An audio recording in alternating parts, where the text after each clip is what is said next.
I'm not living just a lie. Broken heart and shattered lives. Let me go for one day. Let me lose myself. Oh, I knew how this would end. Oh, I knew that it would die. That we would come to this. That we would say goodbye.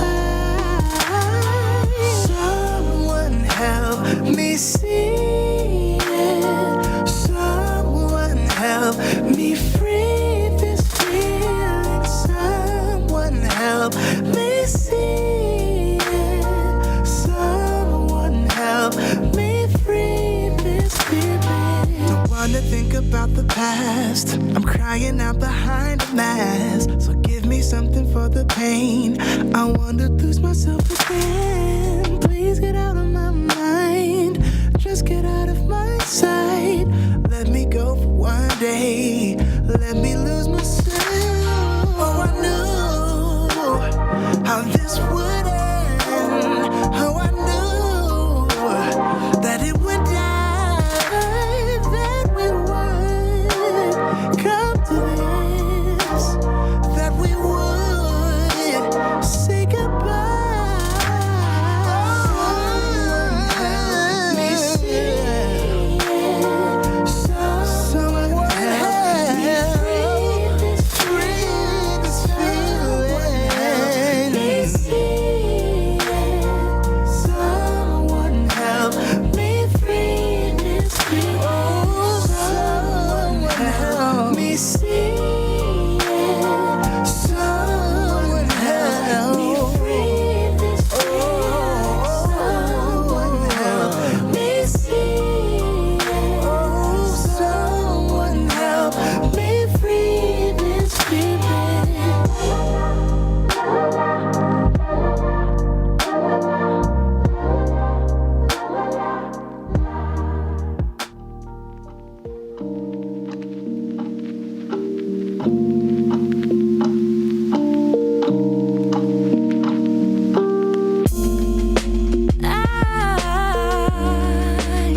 I've been thinking about you.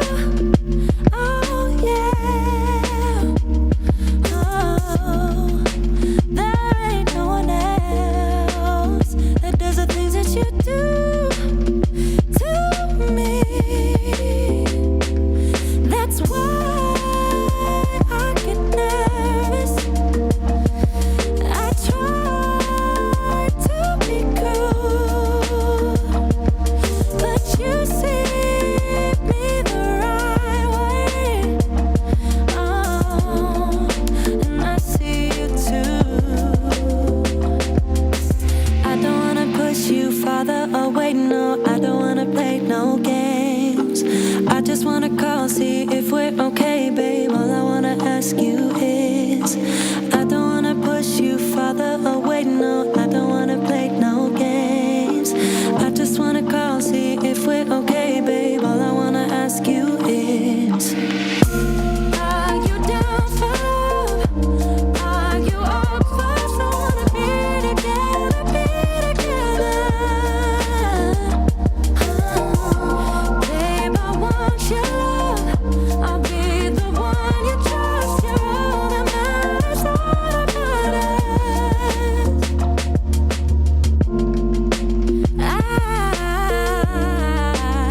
I got feelings about you. Oh yeah. Oh. Butterflies every time I'm with you.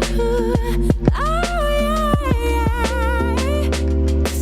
I don't wanna push you farther away, no. I don't wanna play no games. I just wanna call, see if we're okay, babe. All I wanna ask you is, I don't wanna push you farther away, no. I don't wanna play no games.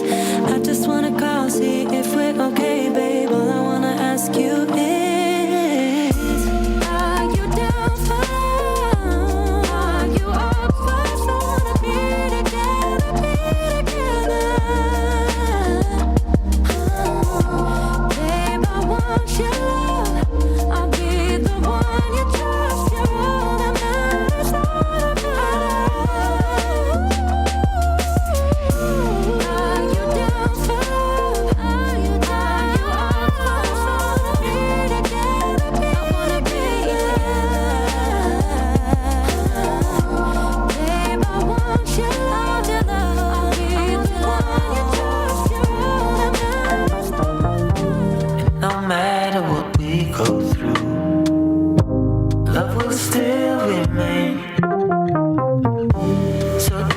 what you want, baby.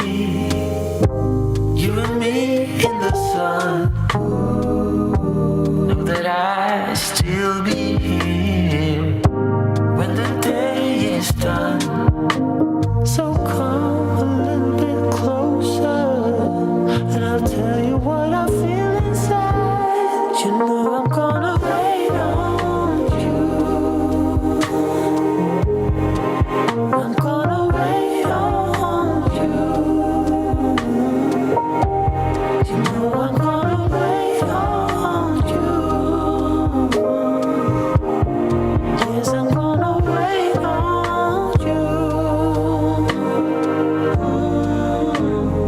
No one's gonna love you like I do. So glad that I found you. You're the missing piece, the last piece of the puzzle. I'm finally at ease. So when times are rough and the promises we make just seem so hollow and weak, and we're about to break, we have to remind ourselves, 'cause we know how we feel inside. You know I'm gonna wait on you. Ain't over till it's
The Benjamin Dixon Show is only possible with listener support. Go to www.patreon.com/The BPD Show.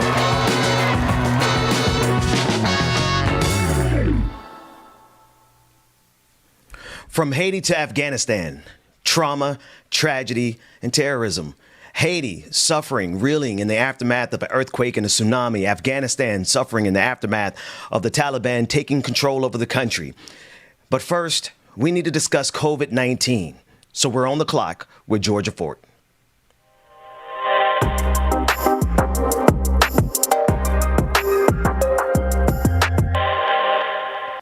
Four Florida educators have now died from COVID-19. This after Governor DeSantis has banned the mask mandate in schools. Ben and I will break this down, but first I want you guys to take a look at the latest report on what's happening in Florida. Takes 4 Florida educators working in that same school district where this fight is going on just died from the virus within 1 day of each other this week. That's what's going on. Now DeSantis is partially caving.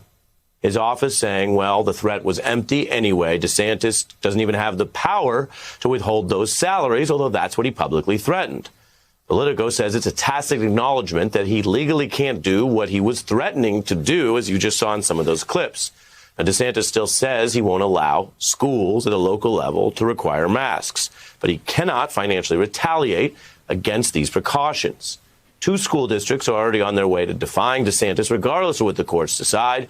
We are seeing the beginning of a reckoning. Where it goes from here. So now we have Governor DeSantis, who has issued this ban on mask mandates, leaving 4 educators dead.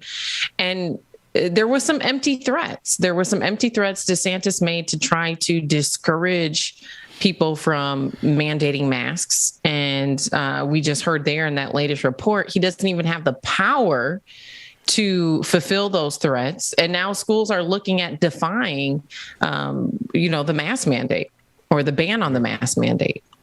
Yeah. I think one of the things that we have to take in consideration is that Ron DeSantis knows full well that while he did not have the power to execute that threat, the impact of that threat would be more concentration of children and students into classrooms. And so Ron DeSantis is literally a part of the death cult that is getting people killed. And I would hate to be a politician when a parent realizes that the reason their child is not with them for Christmas is because they were the politician that lied and gave the American people the false sense of security when we are facing a worse. The Delta variant is doing so much more damage than last year. And yet we're acting as though we don't know what's going on. And that's because we have political leaders like Ron DeSantis.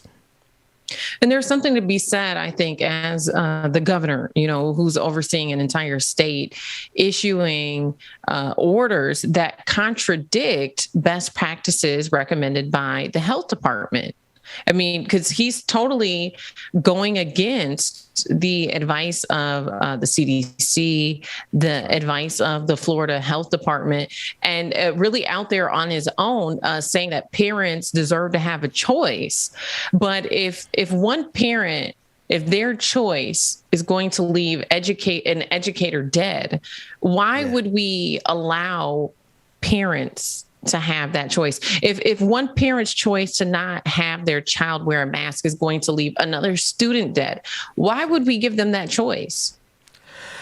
Because we put this absurd it's not as though Republicans are actually concerned with choice. Let's be sure, right? That's the red herring. They don't care about choice anymore. In this situation, they do a woman's choice over her body. What they care about are their donors. What they care about is the fact that they need these children to be in schools so parents can go to work and parents can go to consume, so that their investors and that their donors can make their quarterly profit margin. So it literally, what you're saying is absolutely the case. What they're trying to do makes no sense, except when you look through the lens of them doing what's in the best interest of capitalism versus the people.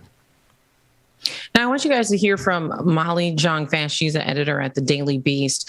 I thought her perspective on this was very interesting. And also, Ben, now we're hearing more people in the media landscape talk about this. Usually, those of us who work in the media space don't really take a side, so to say, because you're supposed to be neutral and you're supposed to tell both sides of the story.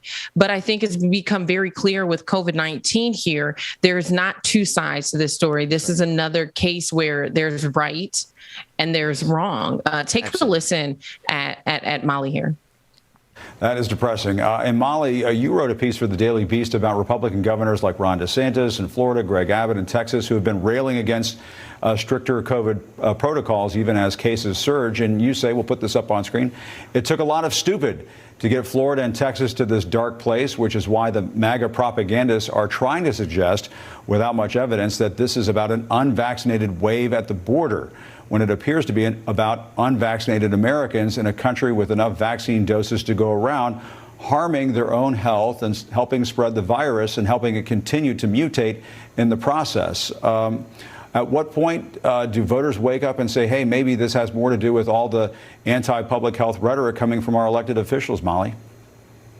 I don't know. I mean, you have a Republican Party that's running contrary to public health, right? They're against things like masking and vaccines, which are really simple things. You have the rest of the world dying for a COVID vaccine. You have America literally drowning in vaccine.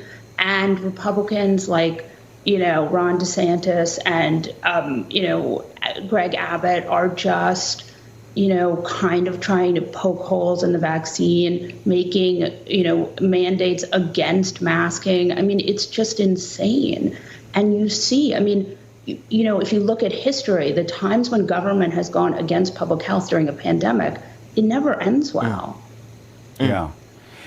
It never ends well. It never ends well. And that's kind of, it feels like where we're headed right now. Absolutely. It feels as though we're in the worst timeline imaginable, where the people who are in charge are dead set on getting as many people killed as possible. Let's be sure, America, 630,000 people did not have to die. And right now, the number of people who are dying every day, we're getting close to 1,000 people a day who are dying. They literally did not have to die because the majority of them are unvaccinated, some 99%. But by them being unvaccinated and the mask mandates being challenged and all of the ignorance that's going on in our media and our political leaders, we are faced with the proposition of being in this pandemic for years to come. And that is something that we need to really take in consideration when it's time to get rid of these people. I'm trying to say it as nicely as possible, but we have to get the sociopaths out of power. And I'm looking at the numbers here. They're updated daily. Yesterday, 43,000 new cases. Compared to on Friday, 187,000 new cases. And what I'm seeing as I've been following these numbers, I followed them very closely at the very beginning of the pandemic, and then it just got to be overwhelming. But once the variants started circulating, I started paying attention to the numbers again. And one of the patterns I've noticed is during the week, the numbers skyrocket when people are going back to work, when kids are going to school. And then over the weekend, they go way down. So, comparison on Friday, 187,000 new cases in comparison to Sunday, 43,000. That's just a fraction of the cases. And that's what we realized during the lockdown, was that you could really curve the numbers by asking people to just simply stay at home. And so to see these numbers on the incline again, this is it's parallel. It's parallel to the beginning of the pandemic, the way that these numbers are spiking. So why government isn't moving towards another lockdown? Not that I'm in favor of it or I want it, but if it's going to save lives, don't you think it's something that we should consider?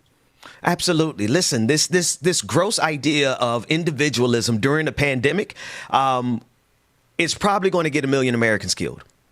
I don't wish that. I don't hope that. But if we cannot come together and do some simple things that are a mild inconvenience to us, like staying home, wearing a mask, getting a vaccine, those simple things, if we don't have enough collectivism in us, enough tribe left in us to do, and black folks especially, listen, I do care about white folks and humanity in general, but the rate of black people who are getting the vaccine is terrifying. We have to take care of ourselves when we're living in a system that's so absurd that the political leaders are sending their followers to the slaughter like sheep.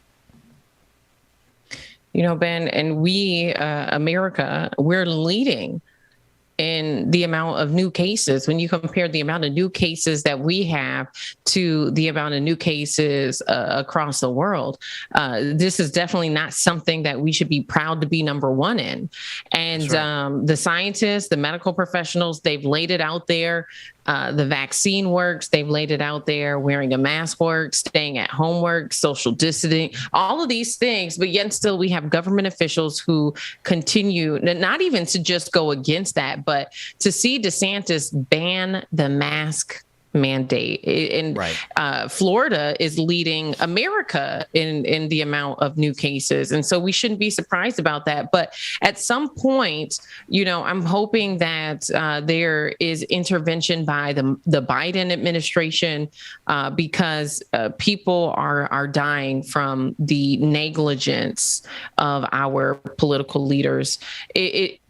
In Minnesota, right, where I am, our kids haven't gone back to school yet. I know in the South, a lot of the kids have already started to go back to school, but we continue to have these conversations about what are our options, you know, to not have to have our kids in a classroom where we know even here where there's not a ban on the mask mandate, how many of these kids are really going to be wearing their masks the entire time they're in school anyways? It's hard enough to get them to keep their mask on just when you're at the grocery store, let That's alone right. sitting in a classroom for 8 hours. That's right. And, you know, the last thing I'll say here is I was talking to a good friend of mine yesterday. She just gave birth to her baby. The baby is about 10, 11 days old. She's not vaccinated. Oh. And she has a 13 and a 15-year-old who's also not vaccinated. And it terrified me because she's got this brand new baby, family traveling in from out of state, flying in. I don't know if they're vaccinated, but just the fact that her baby is now in this very vulnerable situation, living in a household full of people who are not vaccinated. So yeah, there's still a lot of people out here who are choosing not to get vaccinated. And you guys should check on your friends. And we had a very serious conversation, you know, about her choice with her children, even going back to school at 13 and 15, not being vaccinated and being around all of those kids. Because her as an adult, you know, she's doing her meetings by Zoom. She's not going out much. So she's still kind of operating under the same premise of being in a lockdown.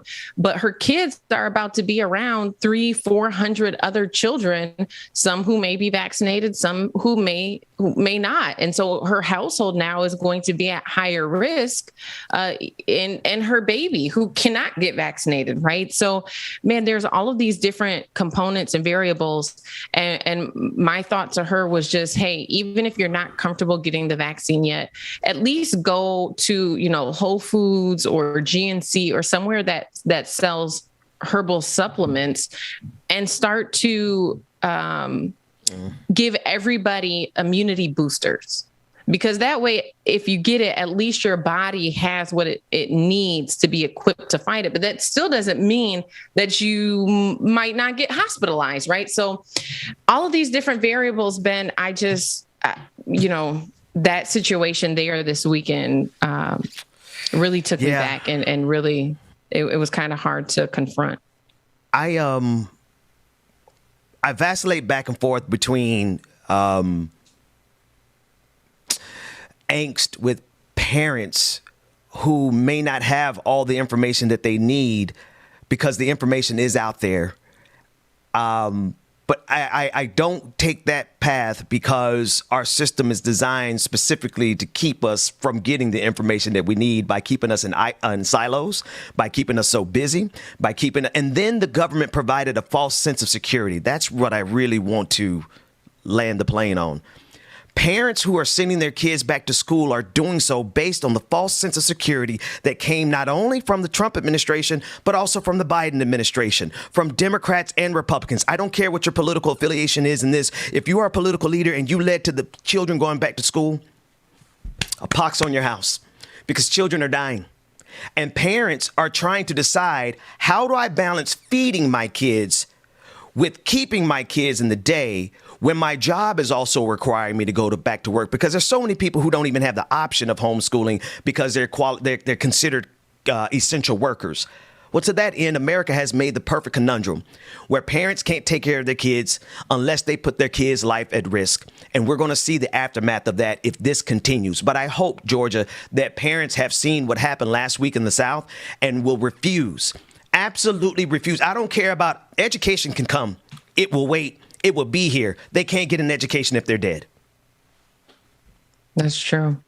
There was a protest that we talked about last week where it looked like hundreds of people showed up saying that their child, their choice, basically threatening anybody who was saying that masks should be worn in schools.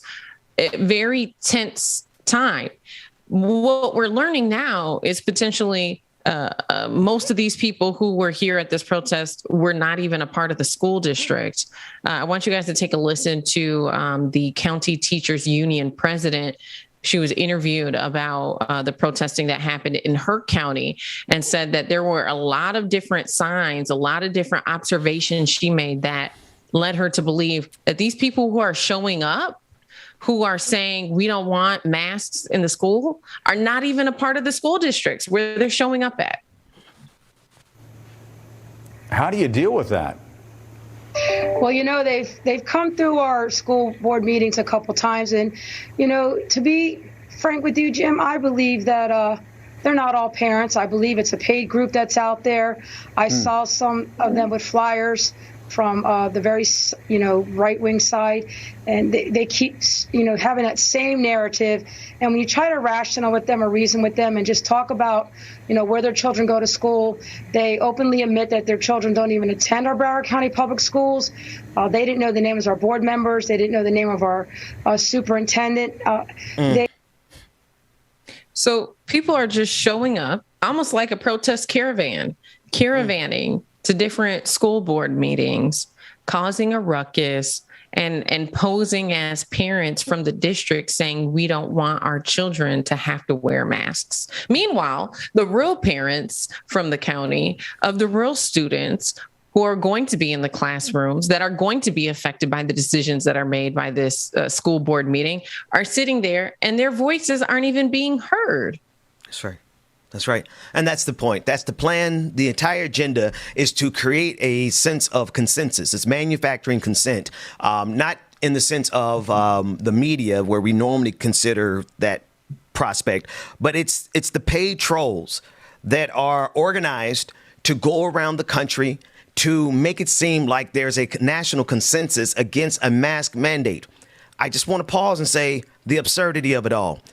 Put a damn mask on.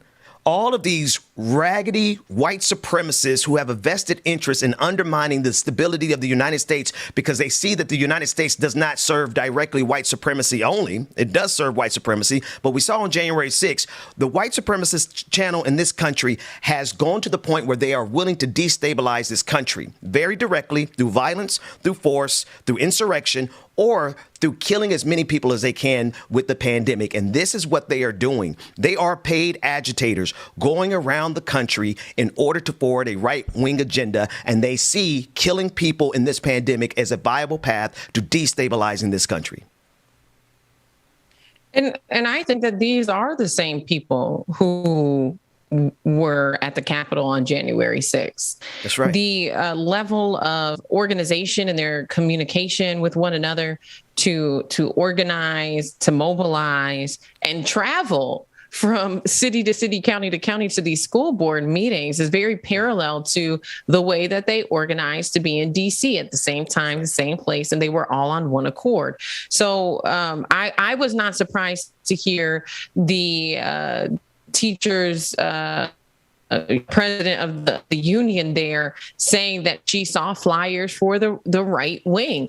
But the question now that we should be asking ourselves, even outside of the pandemic, is what are they up to next? So if January 6th was, the plan for attacking the presidential election, and this is how they're responding to the pandemic, they're not going anywhere.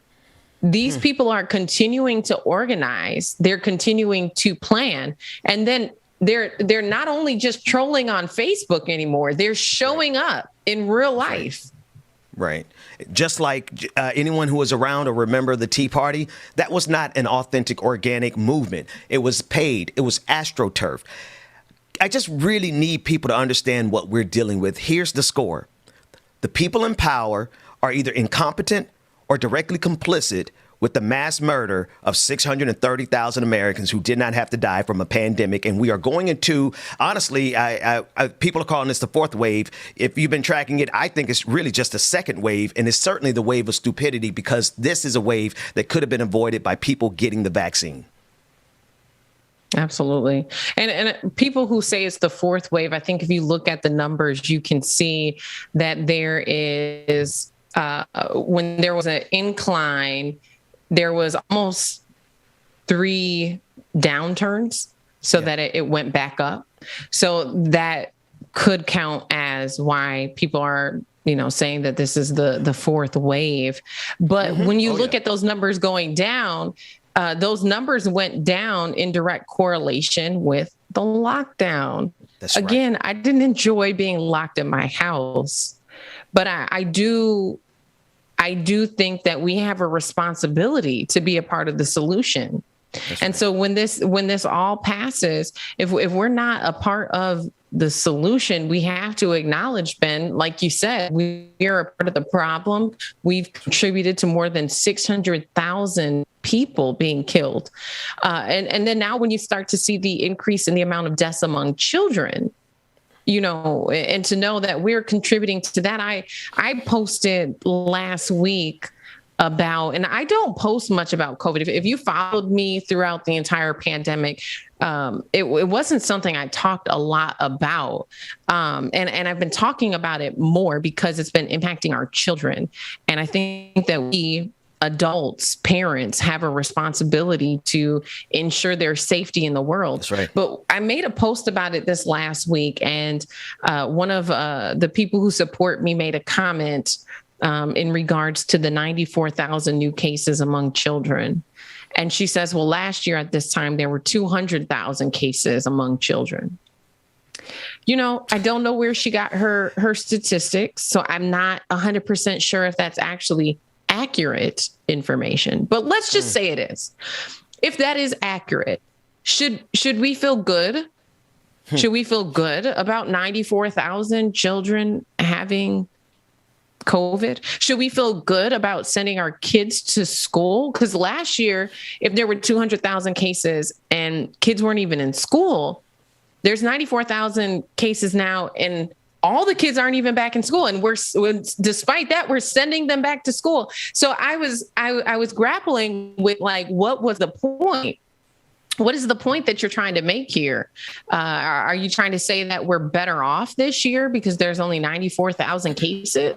And to me, it doesn't make sense, because that number is only going to double, if not quadruple, when we see the rest of America sending their kids back to school within the next month.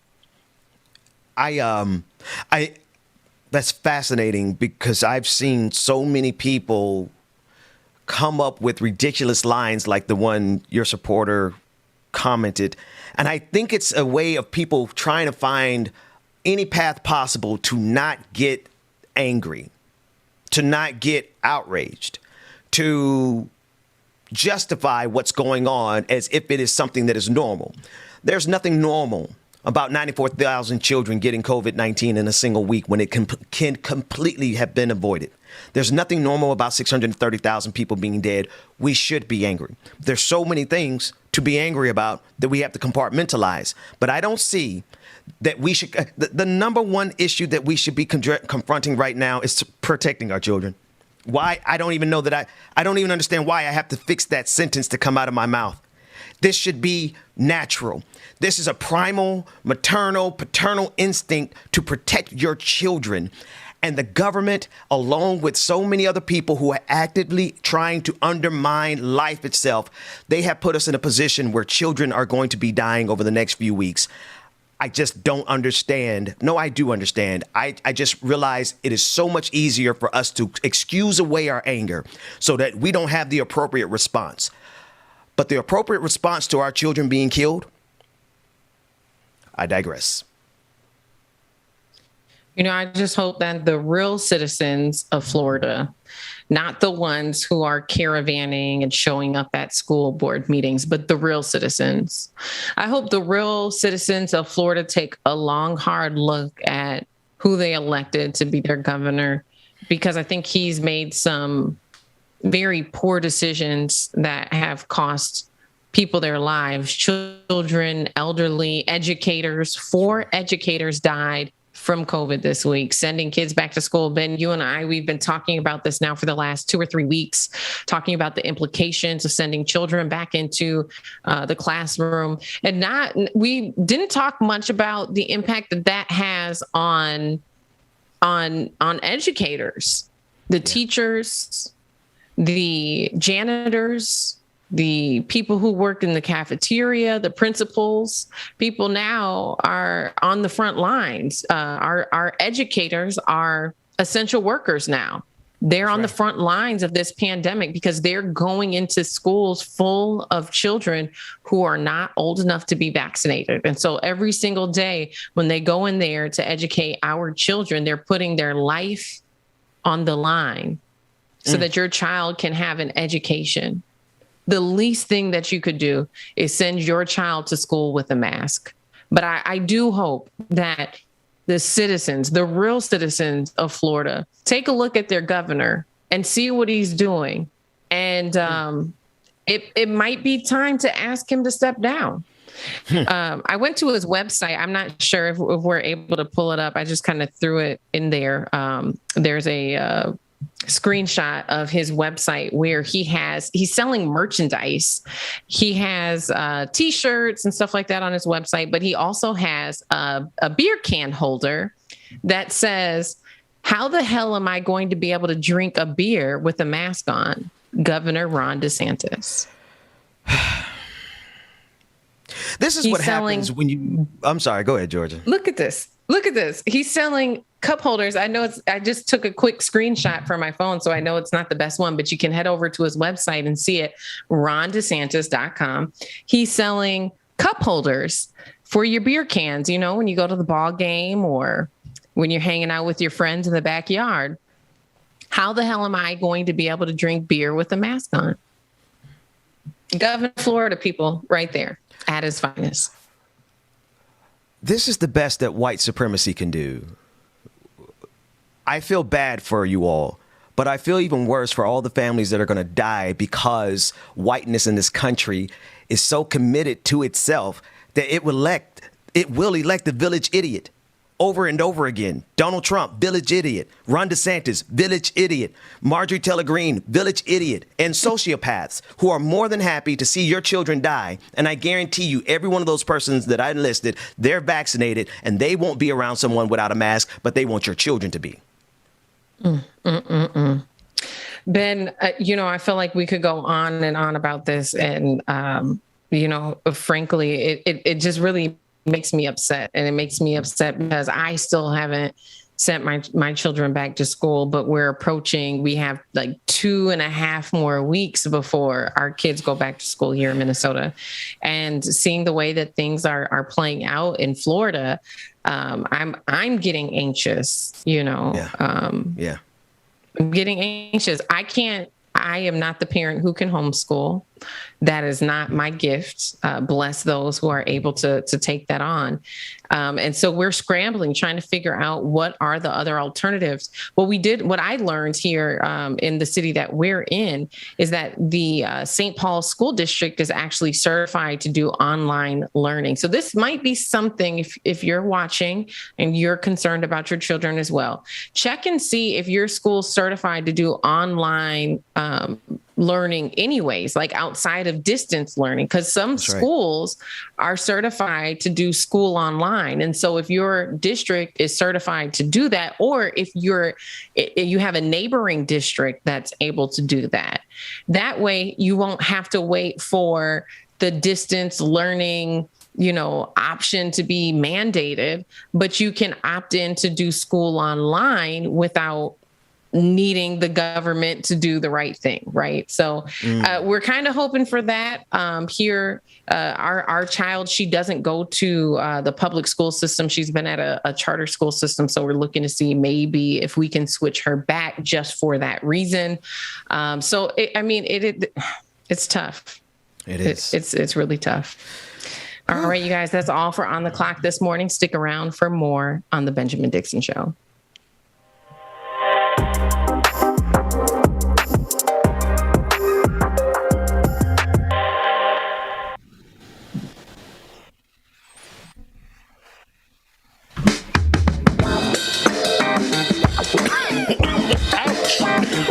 Good morning, y'all. God dang it.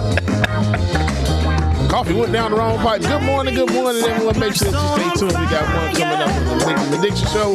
Shout out to Georgia Fort for joining us this morning on the clock with Georgia Fort. Good morning, Georgia. Good morning, Brother Ben. Good morning, everyone. Get your tea, your coffee, whatever it is you need to get your morning going, y'all. It's going down the Benjamin Dixon Show. Let's get it. Making you move, it sure looks good. Playing it cool like you know you should. Put a smile that's one of a kind. And I can't get you off my mind. I'm running too hot, I need to cool me down. I'm flying so high, I don't see the ground.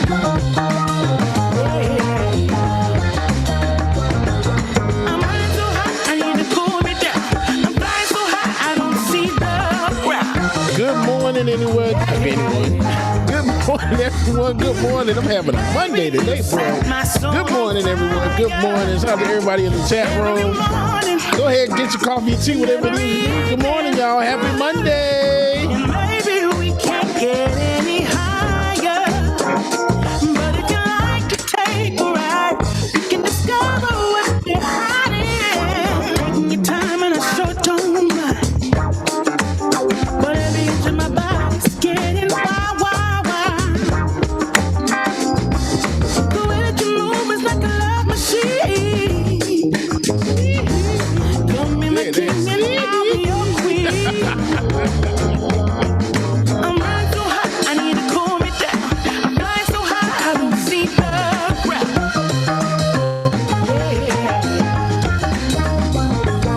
I'm running too hot, I need to cool me down.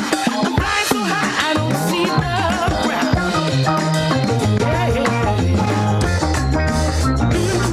Baby, you set my soul on fire. Every morning and every evening, and maybe we can't get any higher. But if you like to take a ride, we can discover what we're hiding. Tell me what it is, don't tell me what it ain't. They try to throw salt, it just made the pressure raise. Going through a phase, gotta get myself out it. Don't talk about it, boy, they said you gotta be about it. So I be trying to face the world head on. Front seat riding, cruising down the meadows. Pedal to the meadow, cool breeze blowing down the windows. Calm trees, blowing trees, get that boy some headroom.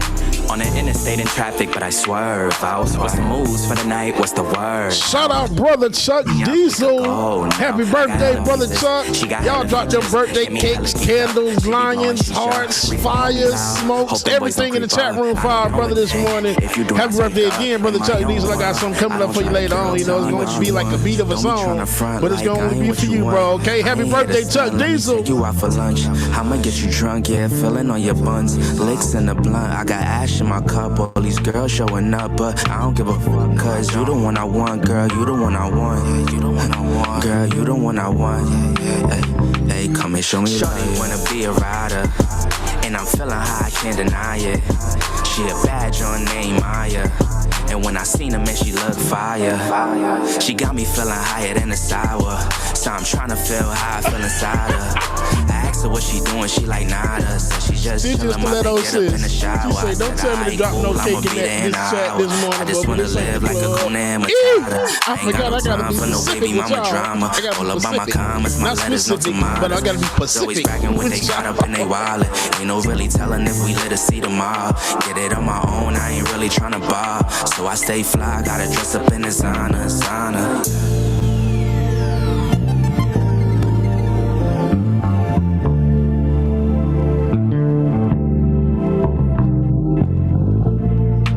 Tell me what it is. Marcus, I wish no. What you want from me?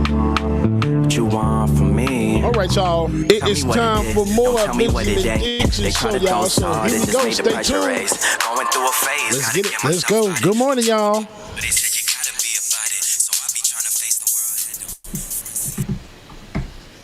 Mr. Speaker, members, I rise today really with a very heavy heart. One that is filled with sorrow for the families and the loved ones who were killed and injured this week. Only the most foolish and the most callous would not understand the grief that has really gripped our people and millions across the world. This unspeakable act on the United States has really forced me, however, to rely on my moral compass, my conscience, and my God for direction. September 11th changed the world. Our deepest fears now haunt us.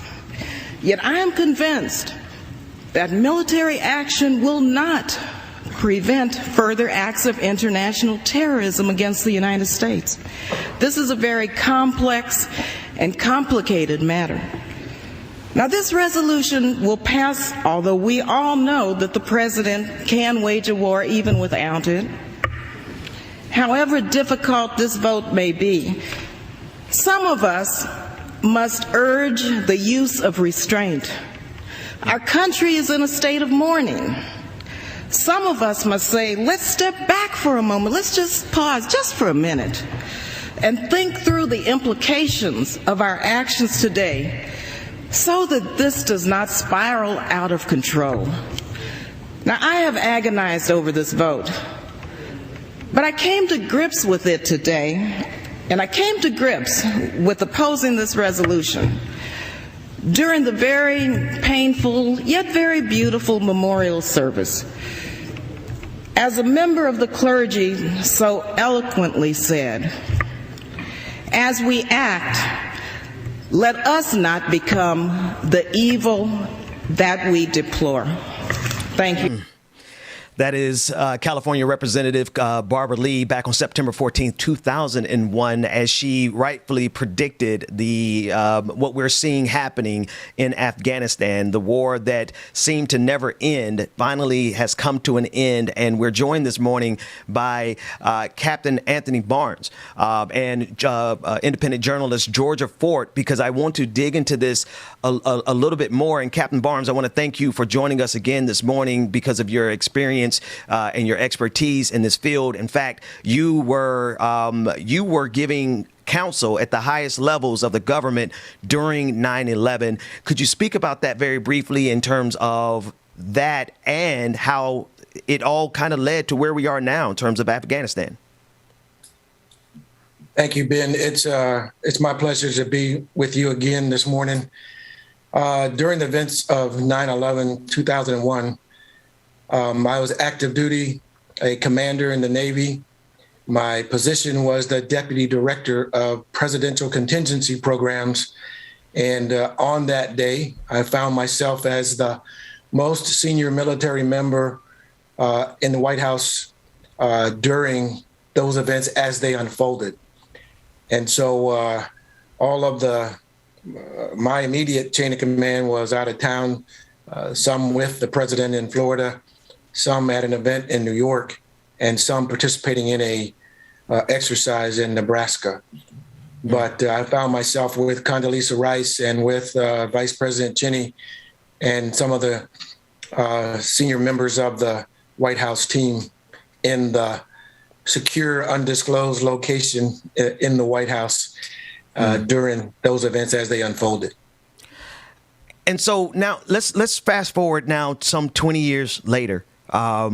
And there has been, there's so much here, so much for us to unpack. President Biden made it clear that he had every intention of bringing the troops home. Donald Trump made plans to bring the troops home. Barack Obama announced in his speech as president that he wanted to bring the troops home. And we're going to unpack this throughout this entire half hour. But what are your initial reactions to our reaction as the American people, the media, politicians, as we see the images coming out of Afghanistan as the Taliban very easily takes back control over their nation, over that nation, rather? Well, I think it's important to begin at the beginning. Let's talk about why did we go into Afghanistan in the first place? It happened so long ago. It's many people have forgotten about why did we go in there? What were we doing there? And so after the events of 9/11, it became clear to us that Osama bin Laden was at the root of the attack on America. We went into Afghanistan because that's where the stronghold of Al Qaeda was. Now we have to remember, as this thing unfolded, there are so many different factions of this that we were fighting against. ISIS and various other warlords of Afghanistan that didn't want us to be in there in the first place. So we went in there to find the source of the attack on America. We knew that Afghanistan were harboring Al Qaeda at the time. And that's why we went in there to try and find Osama bin Laden. The problem that I have with the beginning of this was the stated objectives were not clear. Am I breaking up on you? Well, you were a little, but we did get that the one of your number one problems was that there was no stated, there was not a clear agenda, purpose, and there was concrete. The objectives were not clear. Go ahead, George. The objectives were not clear. And in the military, when you have unclear objectives and it's not well known what it is your mission clearly stated, that's right, these kind of problems exist. It comes down to, when do you know when you've gotten where you're supposed to be? It happened in Iraq, the second Iraq, the first Iraq. We had very clearly stated objectives. We knew what we were going to accomplish. And we had an overwhelming force. One of the very basic tenets of war, don't go into a war that you don't have a clear advantage, overwhelming advantage from the beginning. So that's why in 100 hours, we marched in, went right down to Baghdad, accomplished the mission, and it was a very easy and simple operation. Now, the second time we went in there, not so much. Right. Not nearly as overwhelming of a force and not nearly as clearly stated objectives as well. And that's why being in Iraq was protracted as well.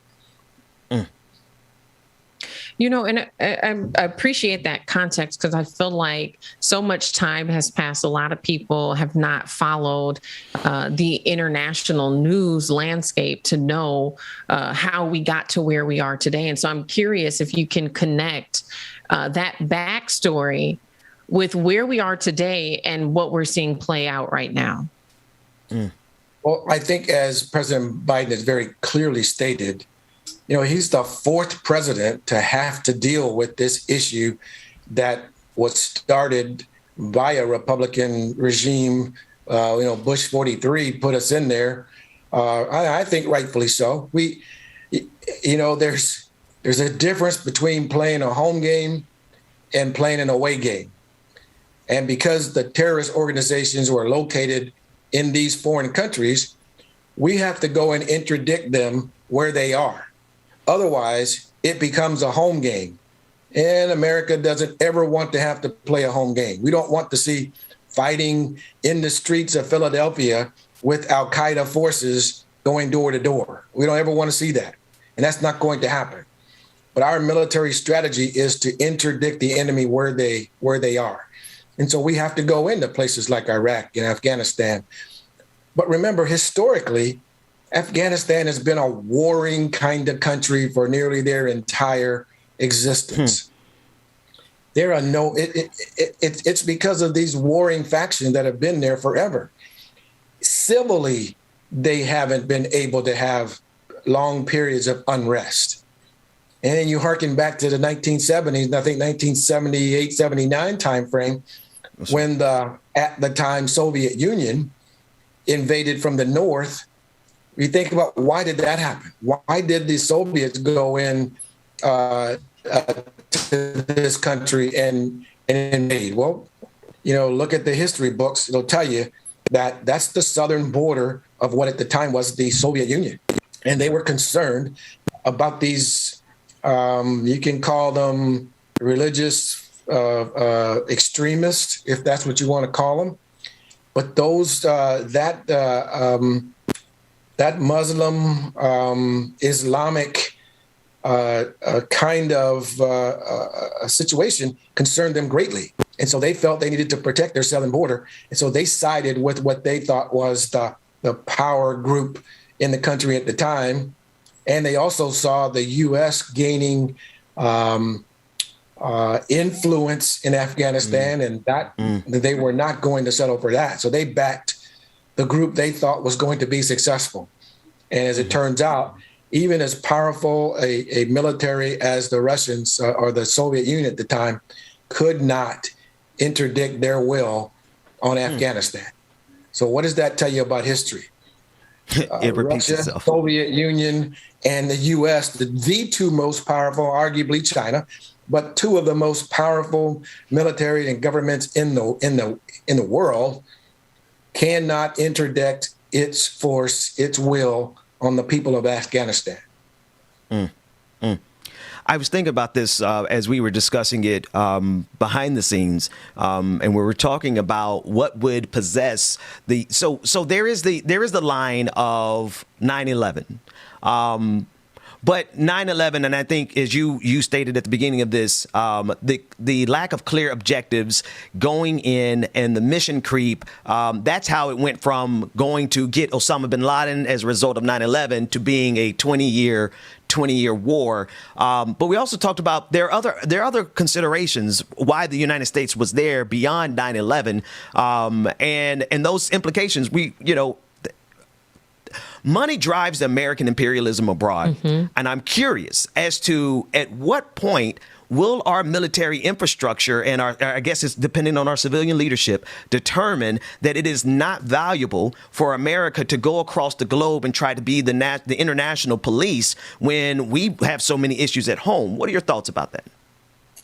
Yeah, that's it. I looked for information about the dollar cost of this war. And everywhere I looked, it's difficult to actually nail that down. Because remember, from 2003 to 2011, we were fighting both Iraq and Afghanistan wars at the same time.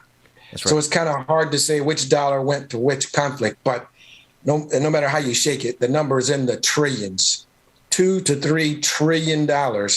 Wow. To date, and understanding that unlike Vietnam and unlike Korea, this war was not financed out of the U.S. Treasury. Okay? This war is financed through borrowed money. So $2 trillion today, and by the time we pay back the interest on those loans to fund this war, $6 to $6.5 trillion by 2050 is what's expected this thing to cost. So I'd say a long time ago, overshot my threshold for what I think we should have spent in this mess. But, and as you and I talk, Ben, there's another aspect to this country that most people don't even consider. Why is Afghanistan such an important location, part of the world? I mean, it's like the size of Texas. But why is it that this little country is so important to the geopolitical and geoeconomical status of the world? Well, it comes down to resources. Mm-hmm. Rare earths, essential. One of which is essential to the production of lithium batteries, the production of computer chips that build what we call disruptive technologies. That's right. Laptops, mobile devices, GPS systems, precision-guided munitions, drones, satellites. All of these things make Afghanistan an incredibly important piece of territory, and in some cases you would think worth fighting for. I mean, that's a little bit off topic as to why we actually got in there, but we discovered all of these things, what a valuable resource Afghanistan is. And so who else in the world would be interested in these kind of resources for a country? Anybody who needs, I'm sorry, go ahead. Perhaps China. Perhaps China. I'm also thinking Elon Musk and any of these car companies, because lithium batteries. That's right. That's why Elon wanted to go into Bolivia, was for the lithium. And you're right. Not many people know that Afghanistan is rich in lithium.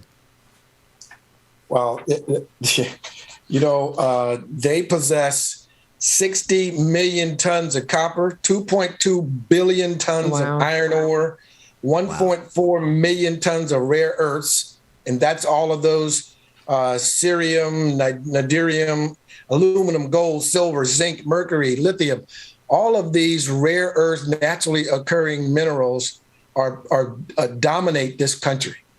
And so unbeknownst to many, China has already signed a 30-year, $3 billion contract with China Metallurgical Group to export copper out of Afghanistan. Afghanistan does not have the capability to mine these items, and China's already there. So you think it's in China's best interest to get us out of there? Sure. Absolutely. I'm going to be honest with you. I'm sorry. I just want to say I'm going to be honest with you. Whatever the reasons, and there's a clip we have, Georgia, of Joe Biden discussing this before he got elected.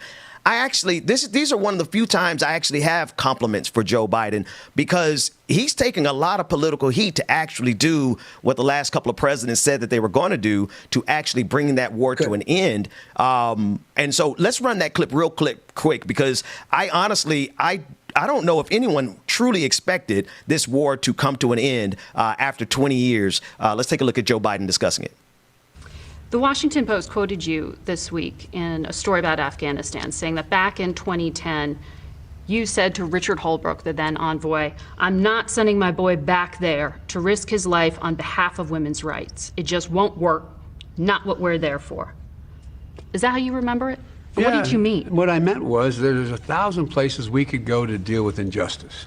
I can think of 10 countries where women and or children and or people are being persecuted or being hurt. But the idea of us going to be able to use our armed forces to solve every single internal problem that exists throughout the world is not within our capacity. The question is America's vital self-interest at stake, or the vital self-interest of one of our allies at stake? And the fact that they have a system in Afghanistan, as they do in parts of Pakistan, as they do in parts of other countries, that we're going to send troops because there is not human rights are not being valued to the same degree that we are. That's a different story about sending combat troops. We should call it out. We should go to the United Nations. We should be saying this is what's happening. We should try to shame and get the world to put pressure on, and economic pressure on people who engage, countries that engage in that, but not send troops. That's what I meant. It is not sufficient. That was my point. And the idea was, and I think Richard had said something like, well, women are being abused there. I said, they're being abused a lot of places around the world. Are we going to send our American forces all over the world to make sure that stops? But then don't you bear some responsibility for the outcome if the Taliban ends up back in control and women end up losing the rights? No, I don't. Look, are you telling me that we should go into China go to war with China because what they're doing to the Uyghurs, 1 million Uyghurs out in the West in concentration camps? Is that what you're saying to me? It was your quote, sir. I was asking you. No, what you I know. meant. I gave the answer. Do I bear responsibility? Zero responsibility. Mm-hmm. The responsibility I have is to protect America's national self-interest and not put our women and men in harm's way to try to solve every single problem in the world by use of force. That's my responsibility as president, and that's what I'll do as president. Georgia, I want to throw it back to you and to you, Captain Barnes, but I wanted to make sure that we got that in before the hour was up, because it's rare that you hear very clear language, anti-war language from someone who's in a position to be the president of the United States, and then to see them turn around and actually pull the troops down despite the amount of political pressure that's being placed on them in the aftermath. And I'm sorry for interjecting, Georgia. Go ahead. Oh, no worries. I was just going to ask Captain Barnes if he felt like, our troops being in Afghanistan is a way for us to leverage some type of deal on all of those resources that are there. Because as it stands right now, we've been there for other objectives, maybe that aren't so clear. But do you think that the commerce side is a motivating factor for why we've stayed so long? That's a great question. And I think that, in the back channel somewhere, it has to be. Yeah. But I haven't read, or I don't think it's in our best interest to advertise that as a reason. Remember, we got in big trouble in Iraq when people wanted to say, the naysayers wanted to say, we were only in Iraq because of the oil. Well, we were in Iraq for a whole lot of reasons that were much deeper and greater than oil. And so maybe, on the backside, that the resources might be a reason why it's in our best interest. It's definitely in our national interest to be there. But I don't think that any of the administrations have ever focused on the resources. But I got to believe that thinking about the resources and the strategic and geopolitical advantages of being there, it's got to be there somewhere. Oh, yeah, I will take the risk of doing the speculation and make sure no one lays it at your feet, Captain Barnes, because I just don't see us, especially after getting Osama bin Laden. I do see America being foolish enough to think that they're capable of nation building, despite the capitalist kind of implications underneath it and resources and exploitation of those resources. America has always thought that it had the ability to go around the globe and build democracies and to modernize nations despite having complete cultural incompetence. As I was reading the Washington Post Afghanistan papers, there's just the level of knowledge of that nation that we did not have. It was so arrogant of us to believe that we had the ability to go in and simply build that nation. So when you say there are other implications, I would say the second biggest implication is the fact that why does America think it has the ability to build other nations when we're struggling to build our own nation? That's a great point. And I think that we're kind of wired that way as a country, to think that we can do all things great and small. But the reality is, we do a terrible job of using the military to try and do peacekeeping and nation building. Am I still there? No, you're here. We're yeah. You're frozen a little bit there. So, as I've said before, the reality is the military does a very poor job of patting folks on the back and holding their hands. When you use combat troops, to interdict kinetic warfare. We do our best job when you tell us to go put warheads on foreheads. That's what we do best, breaking things and destroying things. We don't do such a good job of what we have. Certain parts of our military are community service and going in with the lioness women and doing those kind of things for public affairs reasons. but we don't do a good job of that. We are at our best when war troops are used to wage war, not to nation build and peacekeep and all those other things that we're not nearly well trained at doing. I appreciate you saying that, because there's so many volumes of books about America spreading democracy. And we see that after 20 years of investments, and you said to the tunes of trillions of dollars that are spent in Afghanistan, we see now that the United States does not do nation building well. And as you put it, we go in and we break things. We do that well. Yeah. That's right. That's what our war machine, we have the best war tools there is, the best airplanes, the best ships, the most accurate laser guided and satellite guided weaponry. You know, we can put a missile through the third window on the fourth floor of the 8th building on the street. We can do all those wonderful things.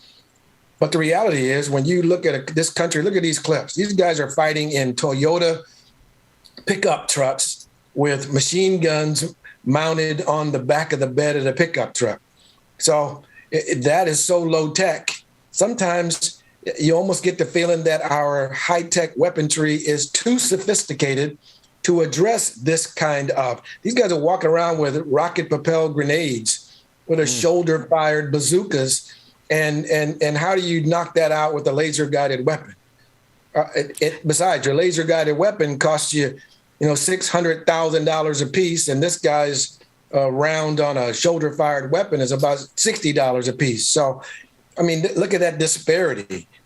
There's just a problem when you have to face this kind, and we're not well suited. This kind of warfare, which is not like the guerrilla warfare of the Vietnam era, where they're hiding in bushes and trees. These guys are hiding in caves and stuff.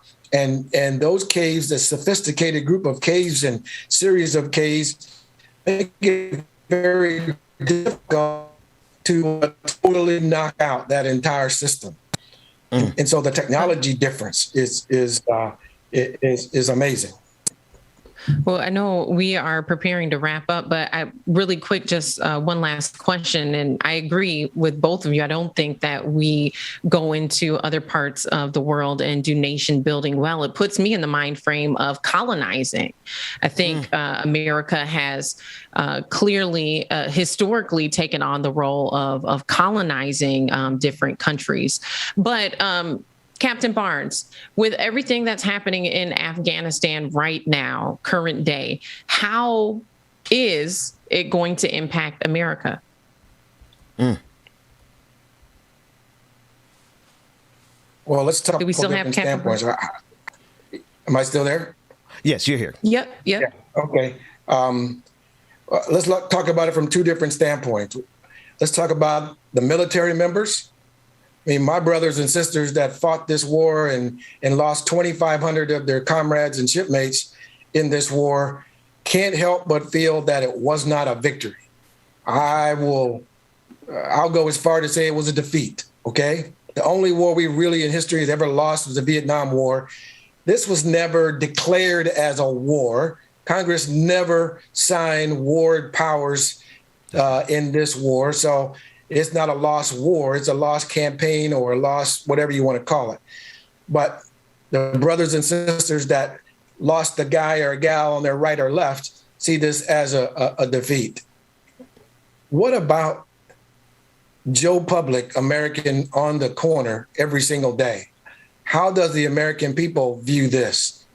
Can they view it as a victory because no additional attacks on our soil since 9/11 has happened, and we've interdicted the enemy where they lie, and we cut off the Taliban? Well, there's no more Al-Qaeda in mass, but the Taliban is still there. ISIS is unknown, reduced or defeated quantity. So there's been some victories along the way. But when you look at the cost of this thing, I don't think anybody can look at this as a victory in terms of what it cost us in resources. And now you turn on the news and you see us running with our tail between our legs, evacuating our embassy with helicopters the same way we did in Saigon years and years ago. You know, the thing that has to stick out to you is what was the error here? And the error here was not realizing that these people were not going to defend themselves despite the billions of dollars we spent establishing their police force, establishing their military, and giving them equipment. We never expect them to throw their guns down and run like a bunch of scared kittens when the Taliban came into town. There was, I don't care, the best military minds and the best civilian diplomacy minds in America would never have expected that the Taliban would just march into Kabul and continue where they left 20 years ago. So this was a defeat, but I'm not willing to blame the administration or the statisticians for not realizing that Afghanistan was not capable of defending itself after we put them in a position to do so. So these horrific pictures you're seeing, and you know, I saw pictures this morning on the news of the airport being overrun and the airplanes taking off with people chasing behind it and everything. That's ugly PR. But you know what? We safely are evacuating our embassy personnel and our Americans out of that country, and we're better off for it not being there anymore.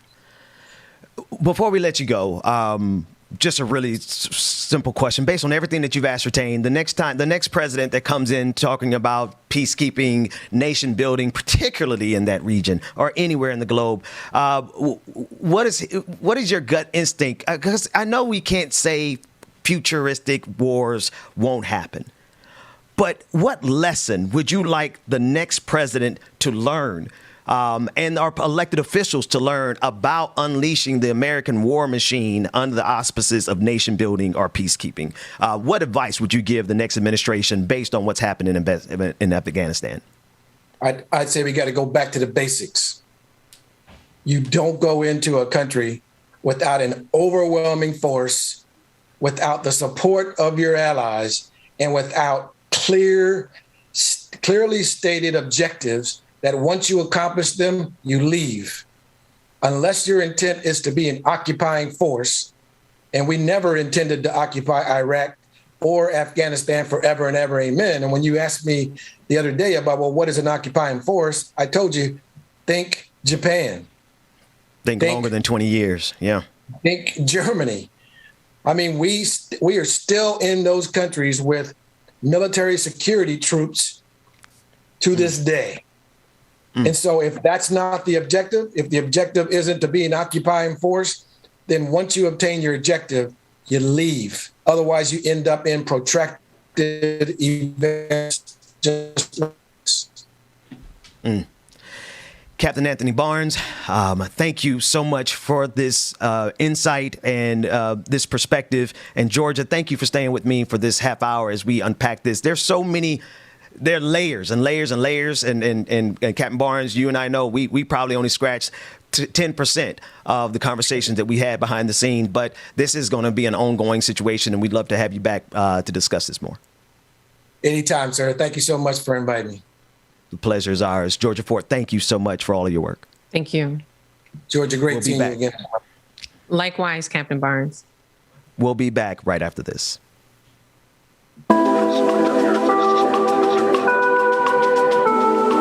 All right, y'all, make sure that you stay tuned. Shout out to Captain Barnes. Thank you so much for joining us this morning. And thank you for Georgia Fort for staying tuned and staying in as well, too. Y'all, make sure that you stay tuned. Shout out to the brother Chuck Diesel once again, who turned 55 years old today. Shout out Chuck Diesel. You want to show Chuck Diesel some love. What you can do is brother Chuck Diesel's I'm coming, y'all. I'm coming. I'm trying to get there. $sign Chuck Diesel 9. $sign Chuck Diesel 9, man. Show some love. Happy birthday again, brother Chuck Diesel. Good morning. Make sure that you stay tuned. It's coming up next, so stay tuned, y'all.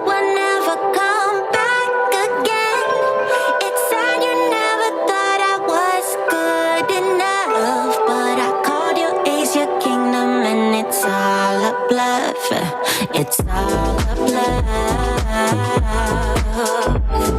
Shout out Patricia Street the Dragon in the building of Good morning, Lisa Noel, Chuck D. Once again, the building. What's going on, Shane? E. Smith, S. Shay, what's going on? Tasia, what's going on? Courtney the Courtney the SLP. Hey, Brother Lateef, good morning. Good morning, good morning. On and goes Dragon D. So, good morning. Patricia, good morning. Jessica, good morning. Veronica, Savage Sweetheart, good morning. Sister, we missed you at the party Saturday. Let's see. Who am I missing? Mark, good morning. Kurt Digley, MC, good morning. Laura Estrada, good morning. Absolute, good morning. Who else we missing? Derek Fuller, good morning. Tasia, good morning. Good morning. Jacob,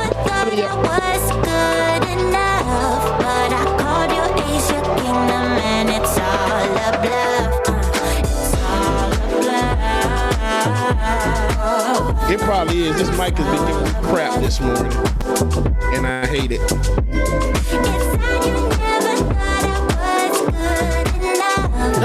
Smart ass, right? Good morning.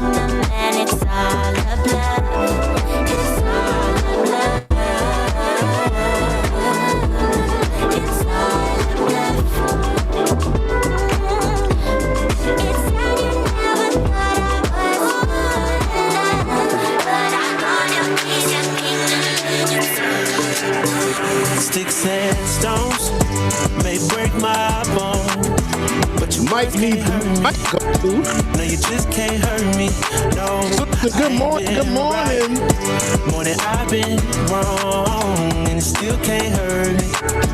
No, it just can't hurt me. No. And if you didn't hear, Chuck Diesel's birthday is this morning, y'all. Happy birthday again for the Chuck Diesel. $ Chuck Diesel 9. $ Chuck Diesel 9. Y'all bless my brother. Say, man, happy birthday, brother. And it's easy being petty. My mama used to tell me, gotta use you when you ready. Man, it's crazy how my brother said it could have been my set. It's either prison or a grave. That's what everybody tell me. Man, life ain't a beach, it's a female dog. I'm staying 10 toes down, though I still might fall. Oh yeah, now I done came. Brenda Johnson, good morning, Brenda. People who persecute you, it's still be a light up on my path and a lamp under my feet. I know my faith strong, but my flesh still kinda weak. When that victory be looking like the verge of defeat, and I feel like disrespect, help me turn my other cheek and say sticks and stones may break my bone, but your words can't hurt me. No, you just can't hurt me. No. Keegan, good morning, Keegan. Anna Hart, good morning. Good morning. And it still can't hurt me. Good morning, Marta City. No, it just can't hurt me. No.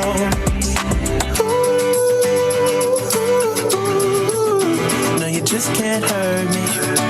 No, you just can't hurt me. No, no, no. No, you just can't hurt me. No, you just can't hurt me. No. All right, we're going to get started here momentarily. I think everybody's ready to go. But before we do, yesterday I saw a guy spill all his Scrabble letters on the road. I asked him, what's the word on the street?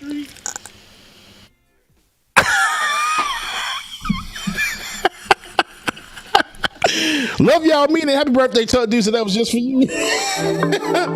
Welcome to the screen, my brother from another mother, Benjamin Dixon, y'all. Let's get it. Let's go. Oh, man. Also joining us on the screen is Brother Pascal from the Pascal Show. What's up, y'all? How you doing, brother? Good morning.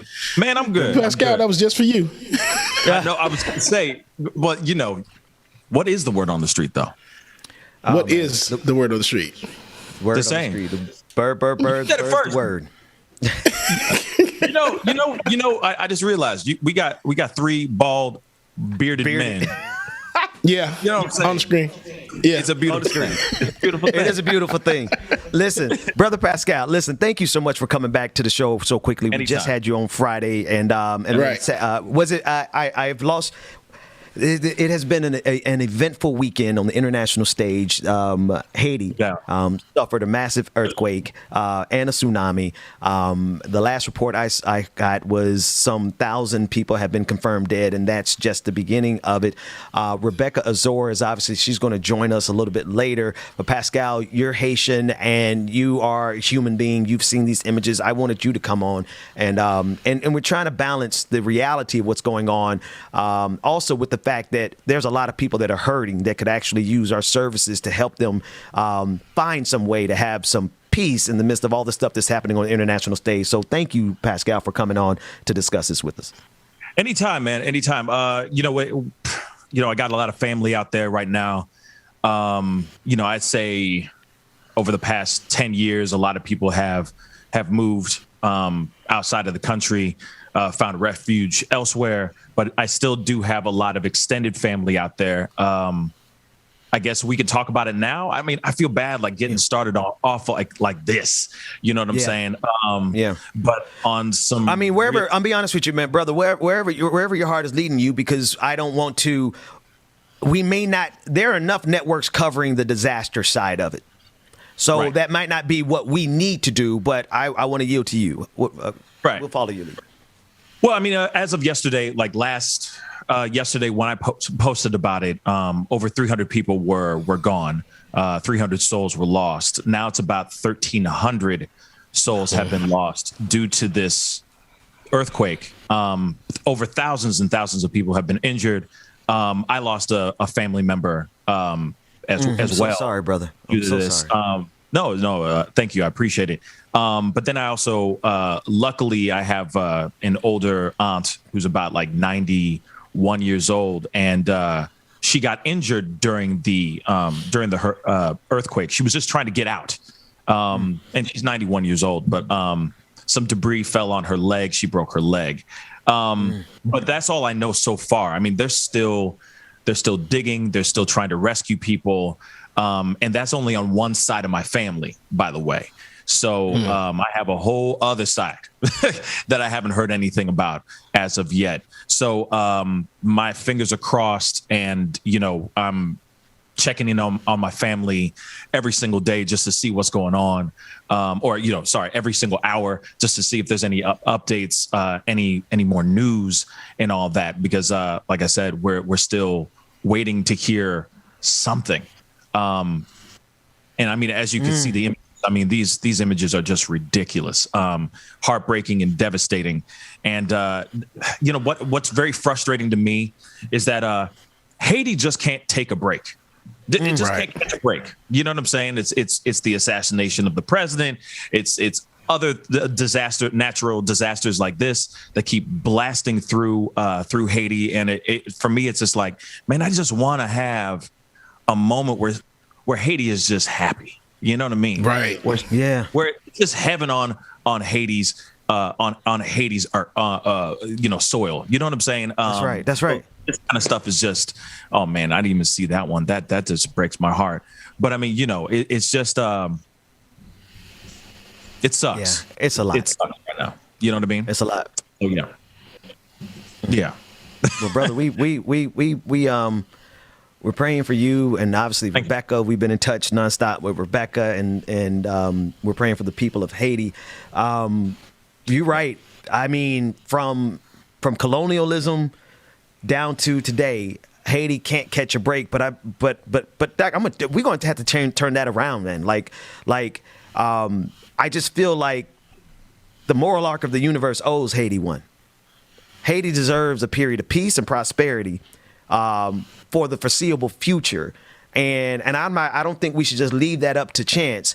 I think people of good faith, especially black people of good faith, need to make sure that the money that is raised this time around goes to Haiti and not to the Red Cross, and that the houses that are supposed to be built get built, and that the resources that have been poured into or for the purposes of helping Haiti since the 2010 earthquake, we need to make sure that don't happen again, because one of the ways Haiti can be blessed is if we stop exploiting it. No doubt. And it's funny because we're now at the place right now where it's what else can any country exploit out of Haiti. I mean, every single natural resource has been bled out of that country. So what else can you take out of that country? What else? You know? And it's frustrating. It angers me so much. And I think that's the reason why I have my own personal feelings towards the Clintons, for example. That's just like one small example of how much Haiti has been looking for refuge or rescue or help, support. And I mean, still to this day, they're still waiting for those kinds of resources. That's right. And still nothing. We'll put in troops in there all day long. America will put their bootstraps, pull up the bootstraps, show up, go down there, make their presence known, but do nothing for the people of Haiti. And it's frustrating. It's a very frustrating thing. And then when you have something like this, a disaster like this, it's just terrible. And the fact that even after this disaster, you're going to still sit here and you're still going to sit and wonder, where are they going to find the money? You know, right. You know, in America, it's so easy for us to have fundraisers or for FEMA or anything else, any other kind of organization, Red Cross, swoop in and do what they need to do. There's always resources to rebuild, say like New Orleans or something like that, you know? But when it comes to something like this, where it is a country that just never, ever really truly catches a break, why does it take so long to find the resources to help that country rebuild, to help the people that are truly in need? That's what's so frustrating about this whole thing. And then now they got 2 tropical storms coming in. I think it's like Grace and Frankie and Grace, something like that. I'm like, why they? Yeah, like it's just like I said, it's just bang. It's like it's just a triple whammy, to the point where I feel like other countries look at Haiti and they just throw up their hands and go, "Well, I'm done," and just walk off. Wow. But there is something I do want to point out. There is a Haiti disaster relief that is available. There are people who are trying to donate, because there are things like non-perishable foods, clothing, and household items as well that they need. There is need for even something as small and as simple as deodorant, soap, items for baby items, etc. Extra hands out there to dig through this rubble, to find hopefully survivors of this earthquake. There are so many other things that they need other than just financial right now, that I hope everybody steps up to the plate and does what they need to do. Wow. Well, we're going to discuss this more when, of course, well, for the rest of the week. And when Rebecca Azor comes, your show starts in about 30, 40 minutes, man. So I really do thank you for coming on and kicking it with us this morning to discuss this. That's just a lot of, man. I'm tired. I know y'all are tired. Haiti's tired. There's just too much going on, man. Can humanity get a break? Can we all just get a mental health day? Can we get a mental health month where we seriously don't have people trying to kill us by sending us out to kill our kids, by sending us into the pandemic? The Taliban, taking back over control of Afghanistan. The women judges there, their lives are at risk because the Taliban is what it is. And now Haiti, we see everything that's happening in Haiti just after the assassination of the president there. I just really wish we could get just everybody, can we get a respite for a second? And the answer is obviously no, because, well, everybody has their agenda. Everybody is trying to get their thing accomplished. And at the end of the day, it leaves so many people traumatized that I got nothing. Like Alicia just said in the chat, climate is effed. So until we get climate change under control, these things are going to happen like this. Natural disasters is going to be worse and worse. Man. But yet climate change is not a thing. I digress. It's coming around to bite us in the ass too. I forgot about that. Thanks. Who was that in the comment section that reminded me of the looming terror of all the stuff that's happening around us? I would love to be able to command and say, somebody tell me, James, you have dad jokes. Give us something that will help us. Maybe a musical break. Maybe we need to take 5 and take a music break, because I got nothing else to say. Between the 3 stories that we covered this morning, I'm done. And I think everybody should really kind of just self-care is going to be so important right now, because Pascal, what do you do in a vulnerable situation when you don't have the ability to change these things? When the crisis is immediate, the number of kids who are going, I just saw my neighbor. I went out and took a break on the break, and I saw my neighbor loading up her kids, sending them to school. In the back of my mind, I'm like, them babies, those poor babies. We can't do nothing about it in a sense. What do we do? I don't know. I guess we pray. Yeah, I was about to say the same thing, Pascal. MC Hammer, you know what I'm saying? That's why we pray, just to make it today. You know what I'm saying? Yeah, throwback. But you know what I mean? I feel like that's the only thing we can do. You know what I'm saying? There's nothing else. Like, I feel like we're in that place right now where no matter what, we're going to be getting hit with curveballs. I feel like, you know what I'm saying? Don't you notice, like, anytime something really good's going on in your corner of the world, something effed up happens over here with like a friend or the extended something or another, or whole ass country. Then it's like, oh, okay, wow. I was really enjoying my, like, man, won't he do it? Step back, kiss myself 17 times, and now this is happening. Damn. Right. You know what I'm saying? So at some point you just go, man, I just need to pray. Just sit back and just pray. You know what I mean? Even though you're not a God-fearing person, I'm not sitting here saying that, but you know what I'm saying? Woo side. Right. You know what I'm saying? Woo side out. And then what's going to happen next is, you think about how worse can it get? Aliens going to come get us, y'all. That's what's going to happen. Look, just prep me, tell you. If the aliens pull up, I'm jumping on. I'm jumping on too, bro. Go on first. if the aliens me up, pull up, Scotty. Beam me up. Take me away from this, because Earth is ghetto. All right, so Earth is ghetto as hell.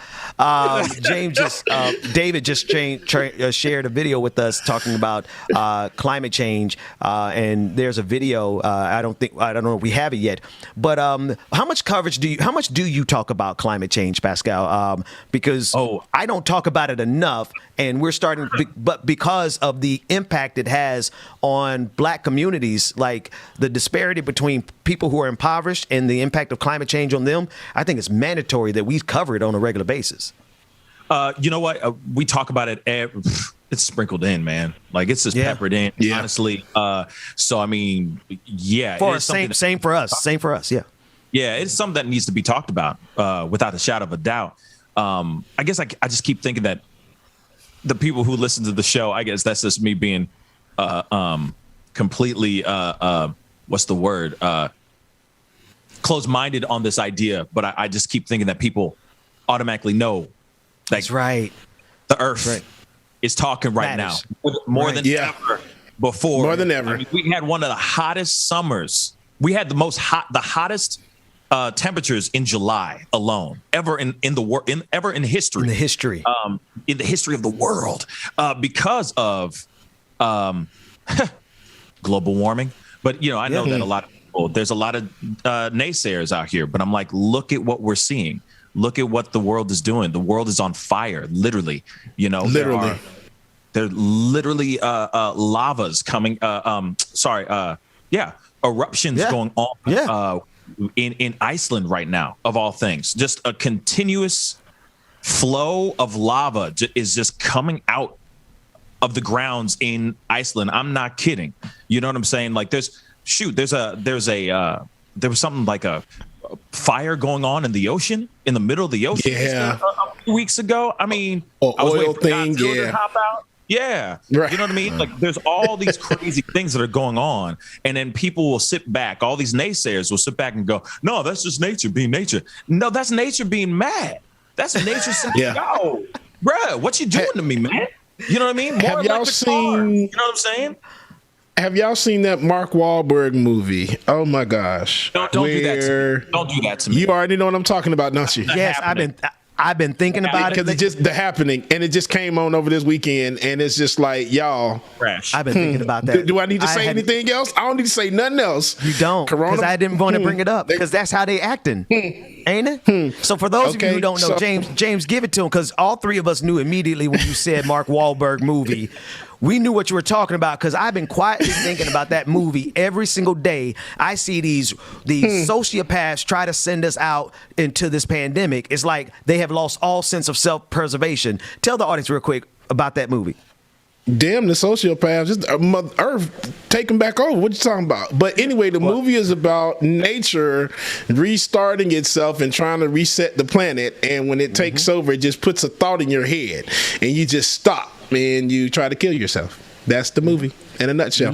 You lose all sense of self-preservation. You crash your car, you jump off a building, you go into a school without a mask, you go into, like, I think the best way to understand what's happening right now is nature has made these people as suicidal as that movie, because the behavior patterns suggest being talking about the people. I'm talking about the planet. I'm talking about both. Like I'm talking about Earth has made the different variants of coronavirus. They just started earthquakes, lava flows, volcanoes, fires burning for months. Come on, man. Earth ain't affecting people. Man. Earth is doing what Earth is need to do to reset itself and get its ass back together. Get it together. Hate to say it like that, but get it together or leave it alone. I'll say this: God forbid we have to run away from like Mark Wahlberg did in that movie. He's running away from He's running away from the wind. How do you? I'm sorry, but at the same time, hopefully it's not like that, because that's scary as hell. He's like the trees and everything in this movie. Oh, sorry, movie's trash, but the concept. The movie is bad, but the concept is true. Terrible. It feels like we're living in that concept right now. Yes, yes, yeah. So I we didn't give a lot of people anxiety in the chat. Is it inappropriate for us to play Earth Light 'Em Up at this point? Because I was thinking about it. It's queued up, but no, he was already there, man. Queued up, but I'm just like, is it appropriate? It's like I don't know. Never mind. I don't know. I don't know. It's too late now. We're gonna have to play it because we both called for it. Pascal, we're gonna let you get out of here, man. We know you got to get your shows coming up in about half an hour. We want you to be. Where should people come to watch your show as soon as they leave our show? They're gonna come to your channel. Where is that? Yes, it is youtube.com/The Pascal Show, PASCAL Show, The Pascal Show, and come on over after this show. Okay. Yeah. Absolutely. Yeah. Come on over. Yeah. I mean, maybe y'all can sneak over maybe 5 minutes early, but make sure everybody goes over to support this brother. He does amazing, phenomenal work. Pascal, thanks so much for joining us to discuss Haiti and helping us do it. And we're definitely lifting you up, man, and your family, man. We pray all is going to be well. Many thanks. And I'll be seeing you guys like later this week. I'll be seeing you guys later this week. So looking forward to coming back on and annoying the hell out of y'all. Okay. We appreciate it. We need it right about now, brother. We appreciate it. James, DJ Exclusive, it's in your hands. When we come back, like it or not, with Rebecca Azor, we'll be back after this. Let's get it. Pascal, thank you so much again. Before you get out of here, I got another joke for you. A woman in labor suddenly shouted, shouldn't, wouldn't, couldn't, didn't, can't. Don't worry, she said. Don't worry, said the doc. It's contractions.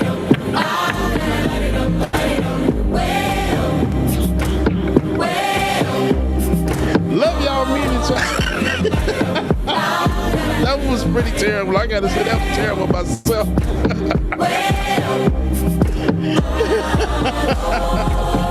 Good morning, mom and daddy. Good morning, mom and daddy. Love you. Ear Hustler said, throwing these bricks dead at your knees, Bubba. With love. Damn. Ooh, according to the SLP, I think I can do that for you. Mark, yes, sir. I never switch sides, like even when I die, I'm a ride for the squad. Sweetheart, don't do me like that. I've been on the vibe, kind of hard to describe. I'm in between good and Raynette Williams, I love you too. Then I come alive in the night. Alicia, you doing tomatoes? I'll be some whole pasta with it too, please. Never lied on the rap, got a bag from the way that I write it. Queen looking Tyson, through that I survived, doing 80 to the house, then I hit her to the sky, changed haters. Rosie Bean, this is Earth Lighted Up by Zadie Roussan, if I'm not mistaken, in Tilden Park. And they have a video for us, so look it up. Earth Light It Up. Earth Light It Up. From my lips feel big from the bit, take a sip till I pass out. Try and get grip, but it don't make sense. Oh, Tiger, now I have to go find it. Yeah, turn thoughts to a cash cow. I might flip that to the glass house. I don't need the accolades, I'm in love with the chase. I just wanna eat, save a spot at the table. Beats with the slap, pin myself on the map. Long with the wind, but we knowing that it's cap. 5-hour flights, couple nights at the flat. To be real, couldn't see me making moves while I'm at. I'm still on the grind, limit time when I chat. Burn it down, sage, keep oh, thank you, Dave. When I write it, give a piece of myself to the page. I don't do it for the praise, love, that's just how I'm made. From the glass in the mirror, yeah. Do it at me, old man, tryna pass in the fear. You're the first one to talk, but the last one to hear. Eyes blurry, but I couldn't see that. And he cleared down. Start to feel like I'm on one. Shout out Chuck Dixon. Chuck Dixon said this is the song off for you, brother Chuck. For the cash, got to do something real quick. Let me read these super chats real quick, y'all. Law Strada, thank you for your super chats. He says, you all are what's good in this world. Together we can make change. We are a global family. Amen, Lord. Thank you so much for that. We appreciate you. Let's see, I got some other ones as well, too. Rex Trek sent us a couple of super chats. Thank you, Rex Trek. That the money spent on Afghanistan could have ended homelessness in America and given every American universal health care. Where's the trillions plus going? Amen. Jam 2. Oh, actually, a couple of them. Let's see. Lawsuit on Twitch said, Brother Malcolm X told us about this. We really need to come together as humans and set this shit right. Exactly, Lawsuit. Oh, my gosh. Shout out. Jam Tomb. I can clip my sanitizer mask, spray steam. If anyone wants to know how to make a super simple mask spray that makes it easier to breathe in them and offers a bit of sanitation as well. Oh. Jam Tomb, make sure you share that, please. All right, man. Brother Chuck Dixon's birthday is today, so I'm going to play something for 1 quick second. When I tell y'all it's going to be, oh, man. I forgot that I'm on a different computer. So I can't play it from this computer, but it's okay. We were going to get banned for playing it, I'm sure.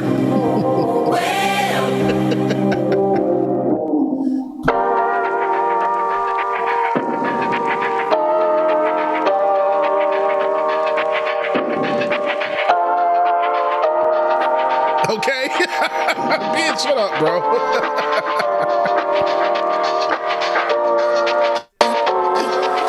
I'm a little bit naughty.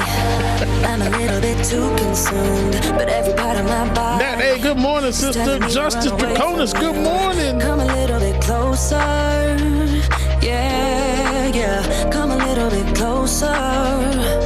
Yeah. You're a little bit crazy. It's been days, but you never change. What's love got to do with it? He comes around, better knock that stuff down. Come a little bit closer. Ha! Thank you, Tiger. When is a joke a dad joke? Yeah. When it's a full all my ladies who got a brother that doesn't treat them right. Put your finger right in his face and tell that man bye-bye. I'm too fly. It took me a minute to get it because I'm just like, wait. Bye-bye. Bye-bye. Bye-bye. You're a little bit selfish. Y'all welcome back to the screen. Brother B and you can't take me with you. I'm scared you're gonna blow your fuse.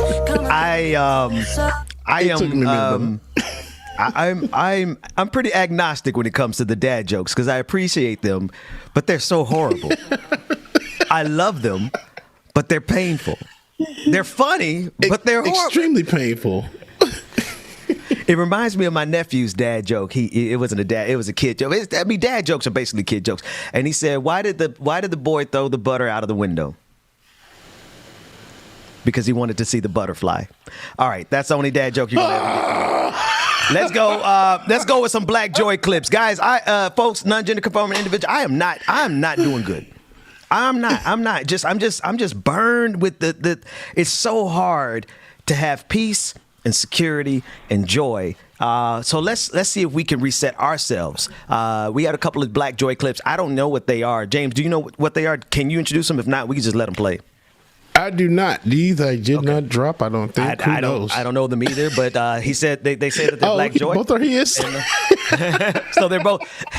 They might be one of the ones you've been dropping, but they weren't picking up. They could be those. So could be not. Let's see what we got in the tank. Let's play some Black Joy. Yeah.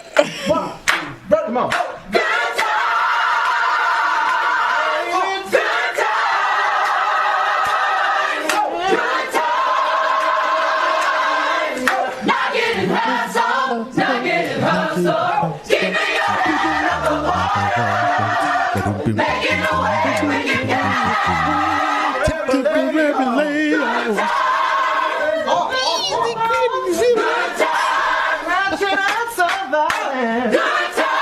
The line is hanging in the child line.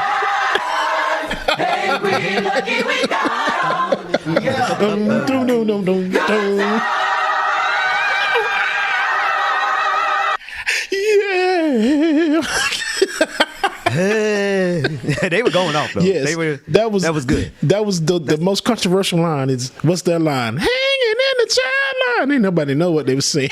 Hanging in the jiving, right? I think it's hanging in the child line. Is it hanging in the child line? Yeah, it is. Who brought it to the attention was Dave Chappelle when he did that game show skit, and it was just like, wait, hanging in the child line. It was like hanging in the driving. What? No, that's not what he said. I always thought it was hanging in the jiving. I thought it was like, okay. You'd be making up words, putting stuff in there. I was like, okay. Right. What'd you say, Dwayne? What was that, Dwayne? I was going to say, Ben, you was like the dude from the skit he was talking about that was just making up their own words. I mean, but it does make sense. Hanging in a jiving. Good. I don't know. For the 60s, hanging it makes sense. Hanging in a jiving? For the 60s, I mean, come on. They said jive turkey on the show 100 dozen times. So, of course, I'm going to think they say jive. Ben said the 60s, Dwayne. You know, Good Times came out in the 70s. I know. Right? I'm just saying. I know. Jive turkey. I'm just saying. It feels like, I mean, as far as I'm concerned, it could have came out in the 50s because I didn't see it until it was on Good and Repeat. Matter of fact, James, because we're going to go to the next Black Joy, but you said something during the interview with Captain Barnes. You were like, man, we've been in Afghanistan since we were in college. Oh, yeah. Like, Ben, I still remember to this day where I was when 9/11 happened. I was actually on the way, and this is funny, man. I was on the way to drop off my application for housing. So once I listened to the radio, every time I got in the car, I turned my little CD player on, just listen to the CD player. Then I'm just going to the place, come back, everything is closed. I'm like, what's going on? Then Jeremy calls me. And Jeremy was like, bro, did you man, yeah, you good? Like, yeah, I'm good. What's going on? He was like, no, man, just chilling. Like, you saw what's been going on? Like, no, I don't know what you're talking about. So by the time I got back to the dorm room, I turned on the TV just in time to see the second tower fall. And I'm just like, so what is this? Did the plane just mistakenly did they get lost? I don't know what's going on at this point. So then that's when everything is like a terrorist. I'm like, I can't believe this is happening right now. Yeah. So still remember to this day. And then of course days after, that's when they started just sending troops. And since then, we have been over there the whole time. Like I said, I was in college, bro. College. I was in college. Not a grade to be seen. I was in, it's just amazing how long we can, but then when I was talking to Captain Barnes yesterday, he said, Ben, I want you to really think about it though. 20 years is a long time for us to be in Afghanistan. He said, but we're still in Korea. We're still in Japan. Wow. We're still in Germany. Yeah. I was like, well, damn, now I feel even more depressed. Let's go to the next Black Joy piece of content.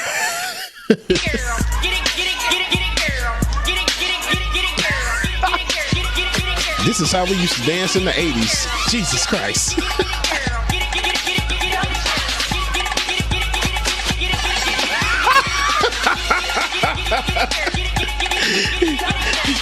Y'all think we wild dancing like we dance now? Bro, what are they doing in this video? Man. What is going on? It almost looked like a mosh pit. Right. They look like they battling against each other. When I first saw them, I'm like, oh, they battling. Bro.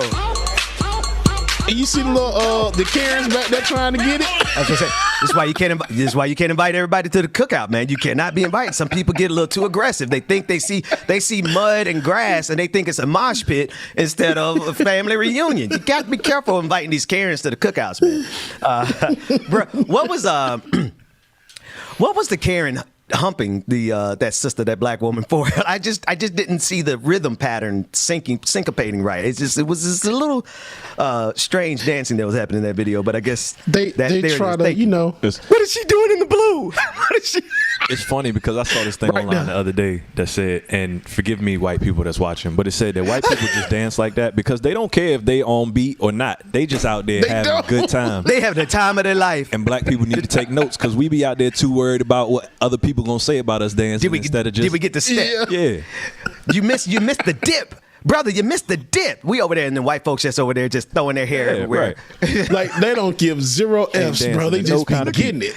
Look at the white girl. Look at her. She bumping it. That's assault. That is assault and battery. That is not dancing. That is assault.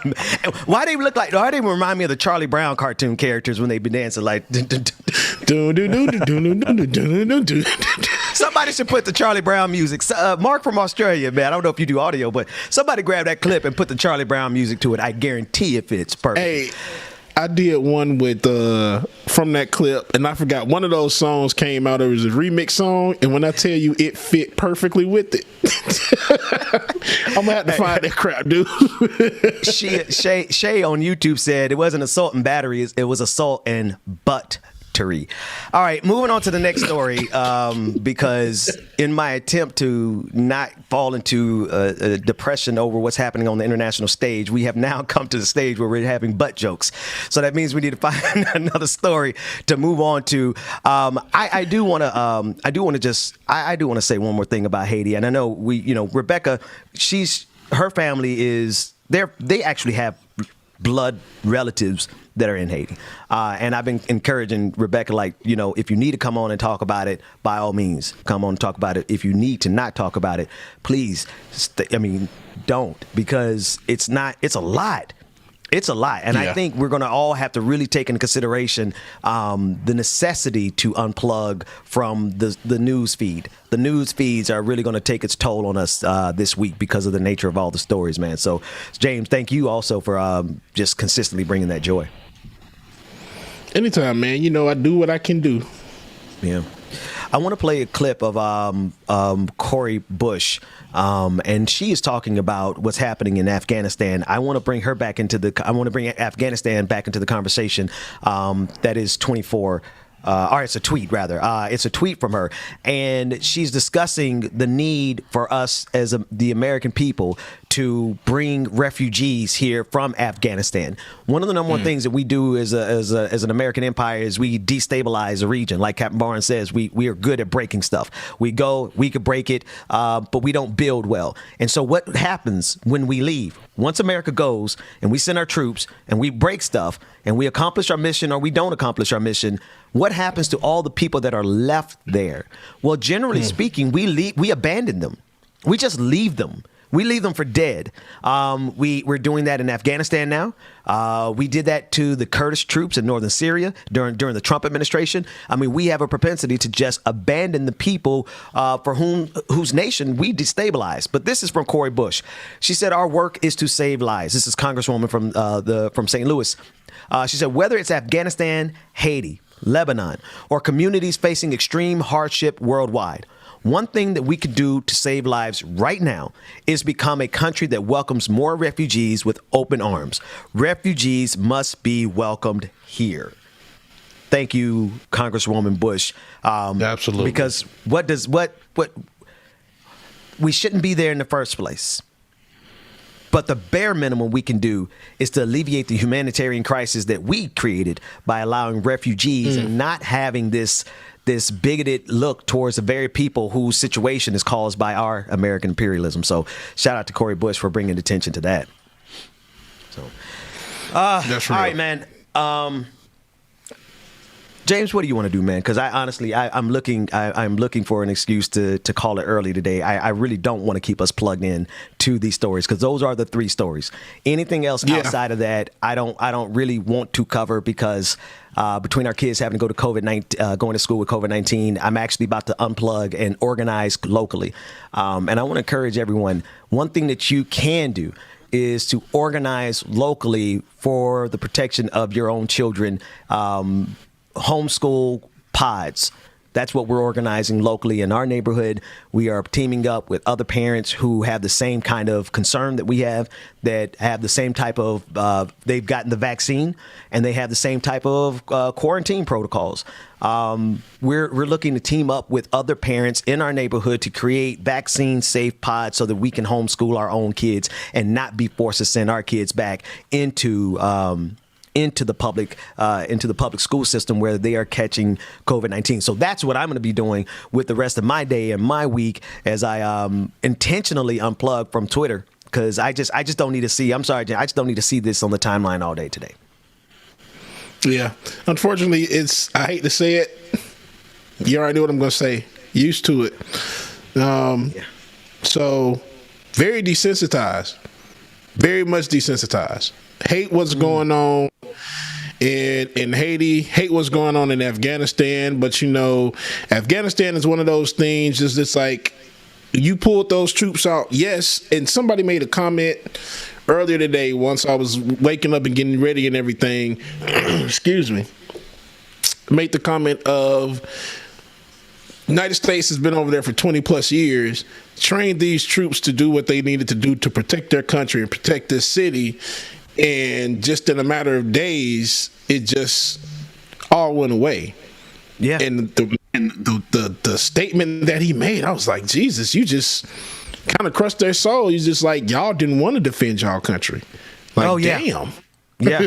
Yeah. Well, I mean, listen. There are right now in the American discourse, there are so many different takes that are happening around what's going on in Afghanistan, and one of them does include, like, listen, because the fact of the matter is that we did equip to the tune of between 75,000 and 300,000 Afghani police forces.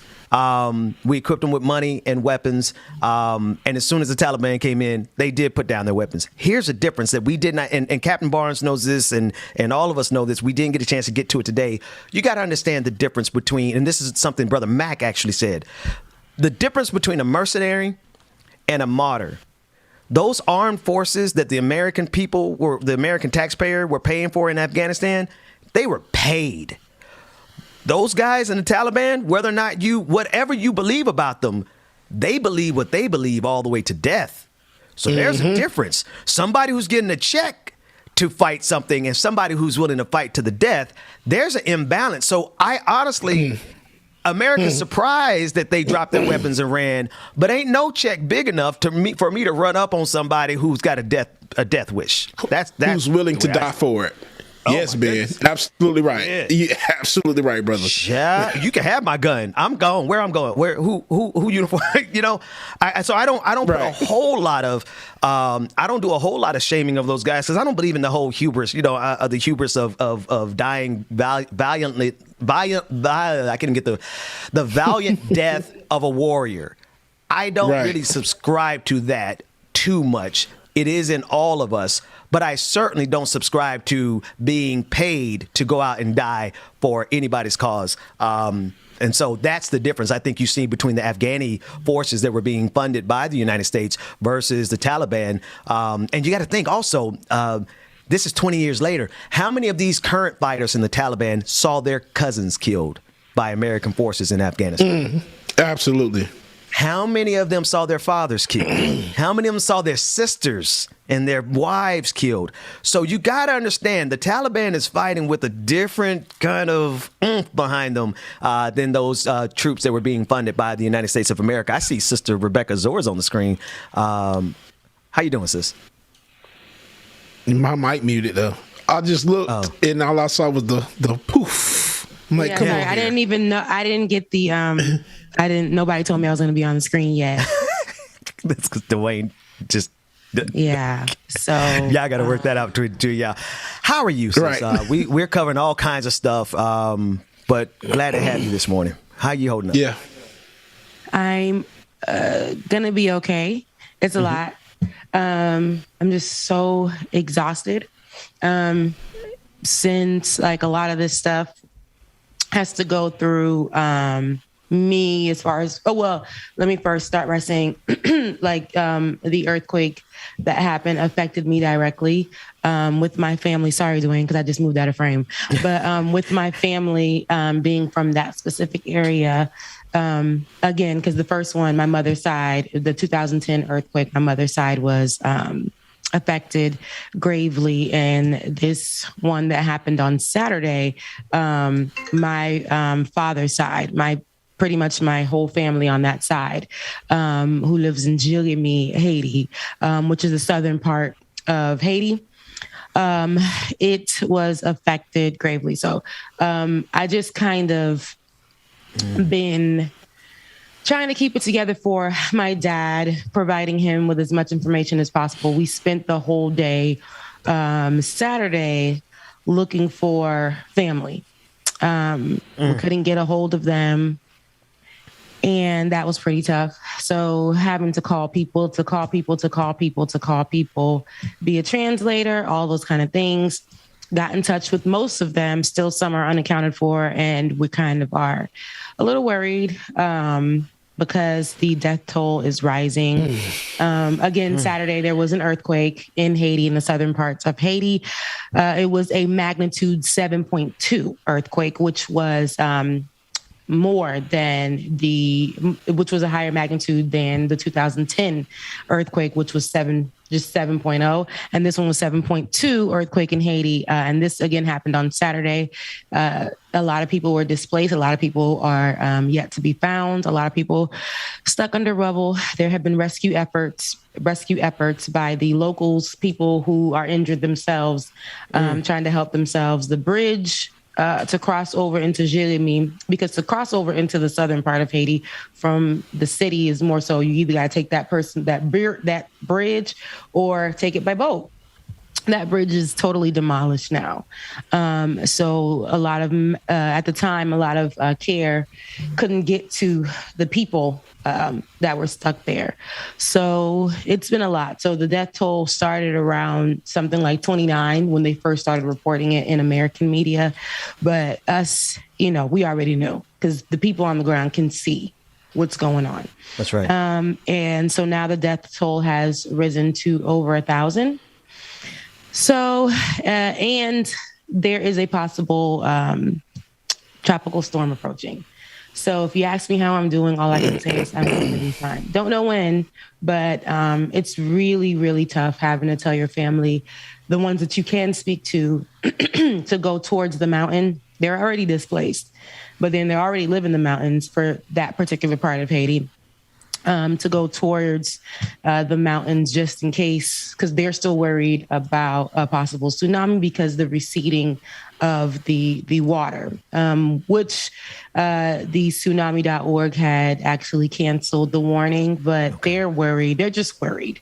And then there is, like I said, a tropical storm that's supposed to be approaching. So right now, it's about to be 3,000 people who are injured, but I'm pretty sure it's more. Like, it's just numbers. These right now are just numbers, but there's a lot that's happening.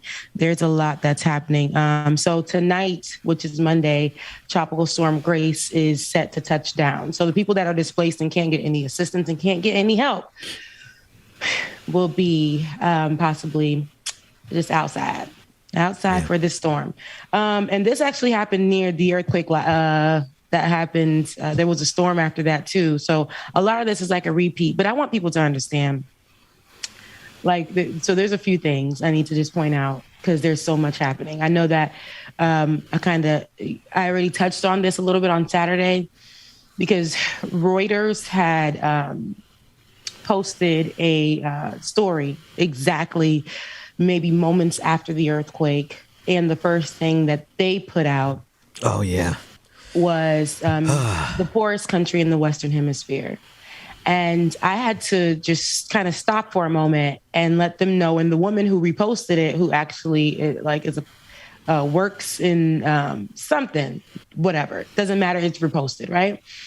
These aren't the things that we should be reposting to anybody. And I say this because the poorest country in the Western Hemisphere, they've been, especially in American media, using that to describe us.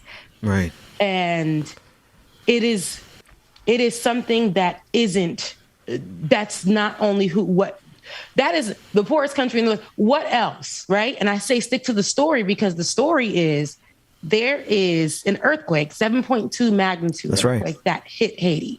Haiti is a island country. It's a country of people. People are affected there. Let's talk about how many people are affected. Let's talk about what this means for the country right now, because this is going to be another financial hit. This is going to be something that is going to be another triggering thing that happens for the people of Haiti because of what happened in 2010. Let's talk about how the spiral of possible people who are going to get online and utilize a hashtag to collect money under the premise of helping Haiti, and none of that money is going to go there. Let's start talking about that and getting people aware of what's going to come about those things. But you guys always, and I say you guys, that's American media, outside European media, those media companies always want to label Haiti as that. I've never seen Haiti labeled as anything but a struggling country, period. And when we talk about America, I could say the most racist country in the world, right? I can say a country that has a large amount of domestic terrorists, right? I could say, all of that. But everybody wants us to call America the land of the beautiful, the land of the free. They're still referring to it as that. And we know that's a lie. Now, for Haiti, it's always diminished while we are already being beat down. It's always diminished to tell our story. But I can't allow that type of media to continue to tell our story, because that's not who we are. Then secondly, for people who are over-religious, that includes people who are Haitian too, we cannot fall into the whole thing. And especially with white folks talking about Haiti, the white evangelists who talk about, and even my pastor had spoke about that, my old pastor, because I no longer go to that church, that Haiti and different parts of Africa are cursed because of how they got their freedom. We cannot stand by that. Because of how you got your freedom. Yeah, because of how we got our freedom. And we have to pay for that. They're saying that we called on different spirits to be free, when indeed we called on whatever spirit we needed to call on. Who cares? But we fought that battle. Right. That spirit gave us the strength to win that battle, and we became the first Black free republic, man. And it took hundreds of years for other countries, our neighboring countries, to follow. We were the example. We are the first free Black in the world. Are you guys understanding? And we have to pay for that because of that. That is just what we have to pay for, because we chose our freedom. We chose our freedom instead of being under the thumb of our colonizers. That is the reason. So when we have that conversation too, let's present that. Let's put it all out there. Not the poor. Why? Who did it? Why? Who are we still in debt to? Right. But right now, let's focus on the story. These are people just like me and you, people who are hurt and affected. Let's talk about that. That's the story. An earthquake hit Haiti. That's the story. So that's what I'm saying. It's are we still doing these 1990s, 1980s, 1970s? What are we doing? Have we not grown from these type of lazy headlines? Have we not grown from that? Have we not? So I can't expect them to speak for me and mine. So I'm going to speak for me and mine. Also, giving, right? Don't give to the Red Cross. That's me personally, my opinion. Don't give to the Red Cross. In 2010, the Red Cross raised up to $500 million, never gave, and probably more than that, to be honest. And that's just the Red Cross. There are other organizations that had made money as well to assist the Haiti after the 2010 earthquake. Six homes reportedly were built from the Red Cross. This is under the Hillary Clinton. 6 homes out of $500 million. 6 homes. Yep. And this is from Hillary Clinton and her camp, and so the Clintons and the Red Cross. There's nothing to come of it. They proudly on their website talk about how much they made. For Haiti, that could literally rebuild. That could have rebuilt Port-au-Prince hands down, and gave people at least a little bit of a stipend for the money that's transfer for $500 million to be translated into Haitian money. So I just need them, I just need everybody to understand. I wish I had the answers for you right now, but I'm just in a place. I'm just in a place to really worry about getting some assistance to my own family. That's right. Right now. But I wish I had the information to give you guys as far as who to provide to, who to give to in this particular moment. Right now, the people who are displaced can't use physical money at this particular moment. Right now, the efforts are for safety, recovery, getting rescue efforts. That's what we're trying to get to. So my older brother is planning on going out there to tomorrow. We're still in talks about that, how to get him out there, and trying to figure out how he can get like a boat to go across the water to get to them. Because like I said, the bridge is pretty much useless right now. It's rubble. So, and so, we're trying to see how we can get them at least food and clothes and things like that, to see if we can get some over to the city, to see if we can get some help to some of them. Shout out to Cuba, who's been on the ground. Shout out to Cuba. Cuba be there are pulling a lot up. of things. They always pull up, especially for the island countries. That's one thing. They pulled up for the United States, even when Donald Trump rejected their help efforts when it came to COVID-19. They still came and stayed until, they saw some changes. But when it comes to Haiti and Cuba, they have a really good relationship. They didn't even hesitate, and they're out there assisting. There are a lot of things that we can question about Cuba, and I do too, especially as an American, especially as for the ones in South Florida. But I can say when it comes to anything that happens in the islands, Cuba is usually on it to assist us. And I really, really, really appreciate that because they were out there trying to provide medical help when America was just like, we don't know. We're going to process. We're going to send people out. We are right behind you guys. We didn't need an answer. We didn't need a question. We didn't need a statement. They just literally came out and assisted and helped. And that's what we call camaraderie. It doesn't matter in this particular moment. People are dying. They need help. People are hurt. People are emotionally stressed. And so I say all of this to say, they just need like supplies. They need help being rescued. They need food. They need clothes. They need those kind of things right now until we can figure out how to properly give them money that they can use. Because right now, where are they going to use the money in a place that's pretty much just... they're all displaced. They're outside. They are outside. They are outside. They're scared. There's a storm coming. They're looking for shelter. And this is another time that we're pushed to be resilient. And it's hard, man. It's hard. It's hard. It's hard. It is tough. It is tough because we just... went through dealing with the assassination. And now we got to deal with this. And before that, we had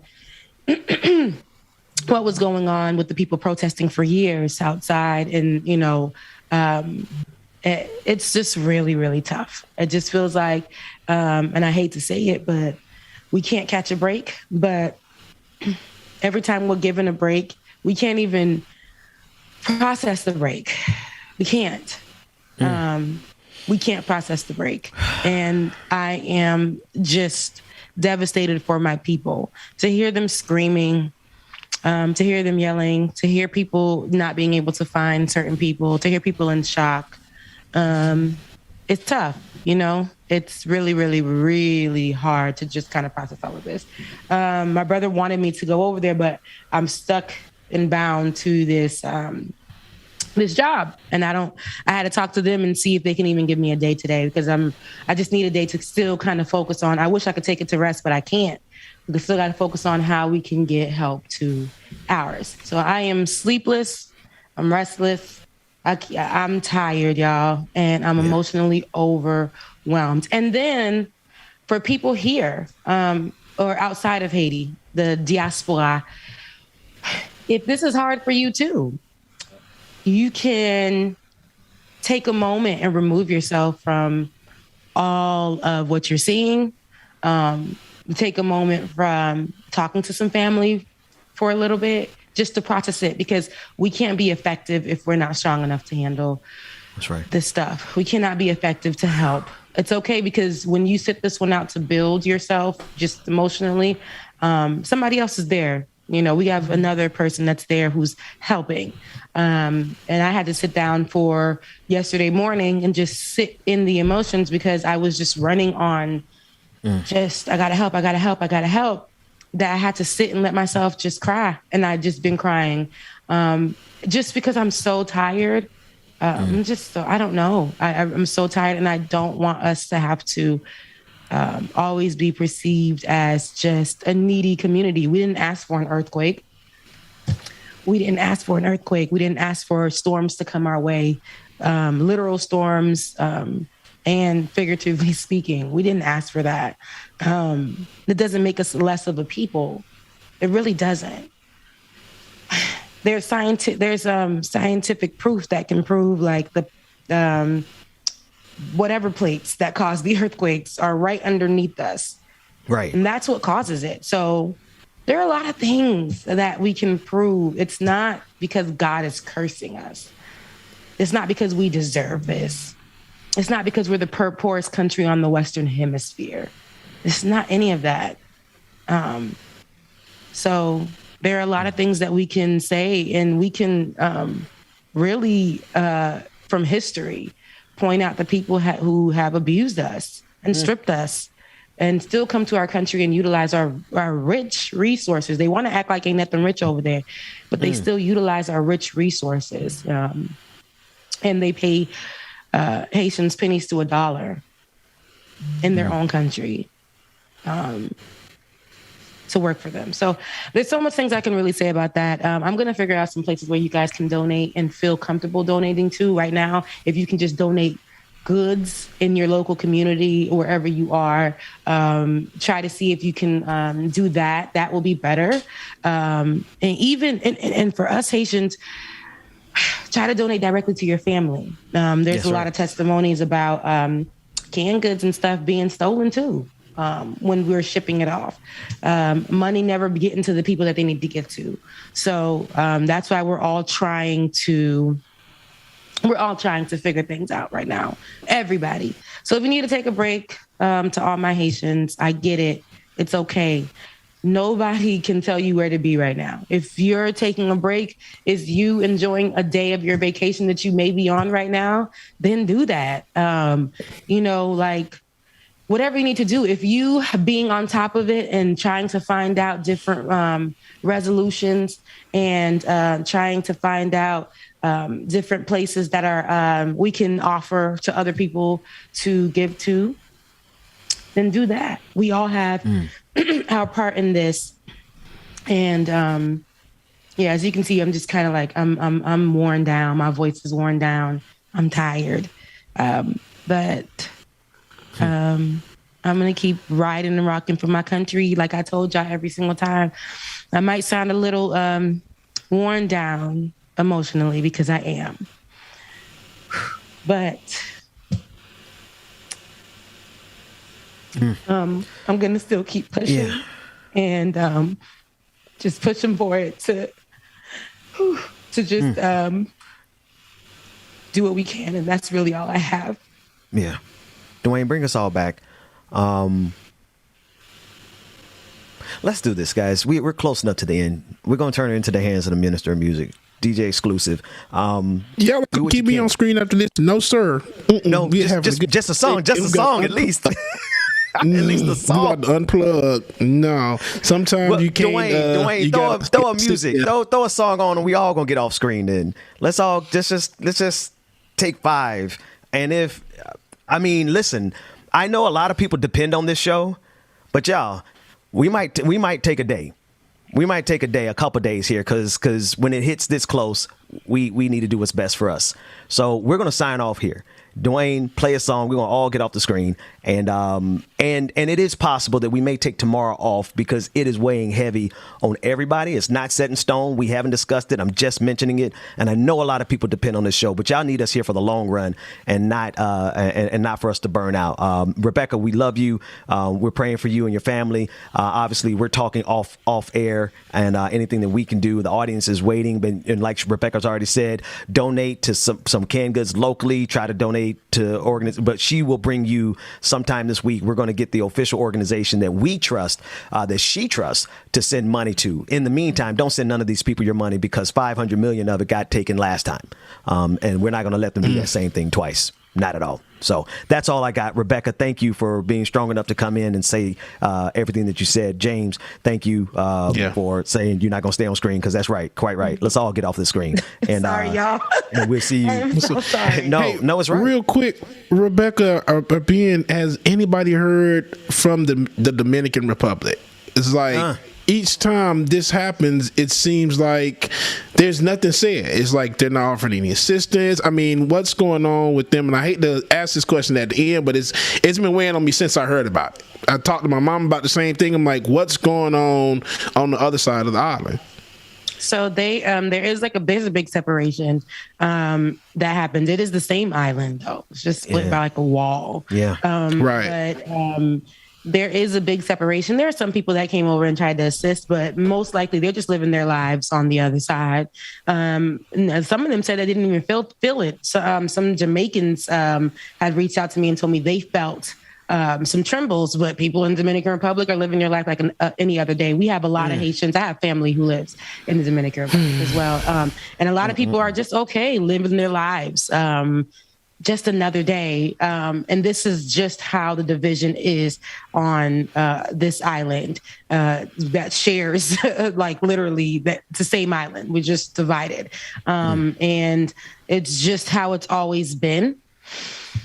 It's just, so we tend to worry about self. We tend to worry about us and they tend to worry about them. Not to say that there aren't people who are trying to figure out how to assist, but there is a big division that's another story for another day. There's a huge division where they just want nothing to do with us. And that's something that was implanted into them since colonization. So, it's a big divide. And we're the same people. Like I said, I got family who lives there, who comes from there.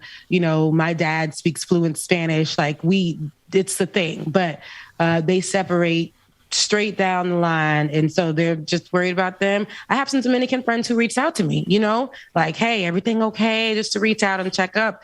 But over there's a lot of video of people just saying, damn, that's crazy, and living their life. And what can they do, So we got to worry about us. It's always been that, though. Anything that happens over there, it's always been that. There are another country who say that we, even though we're the same, they say that we put this upon ourselves. I won't give them another drop of my money going in that island, boy. I swear I won't. I heard you say that, Rebecca, and we'll deal with that on Wednesday. All these clowns think they have the ability to speak. The curse was white supremacy, colonization, and slavery. That was the curse, and Haiti broke it. Bitches, let's get out of here. Yeah, I'm out of here. I love you guys. This is y'all.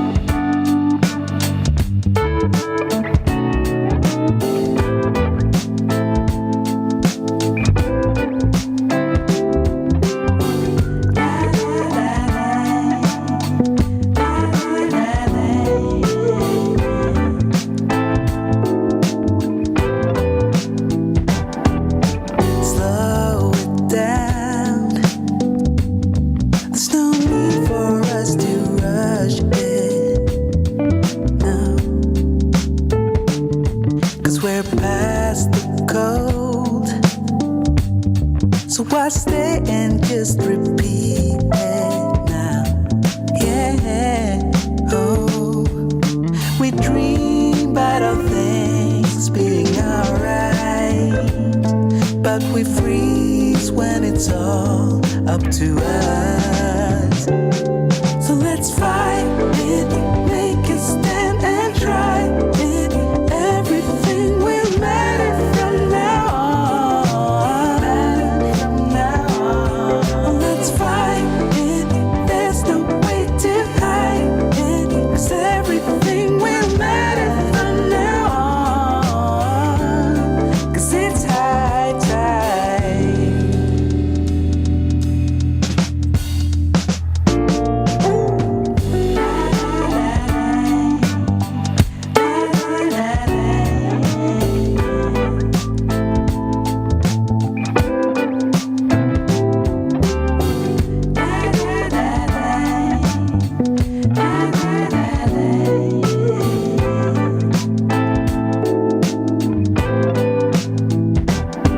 I can hear the sound, and I know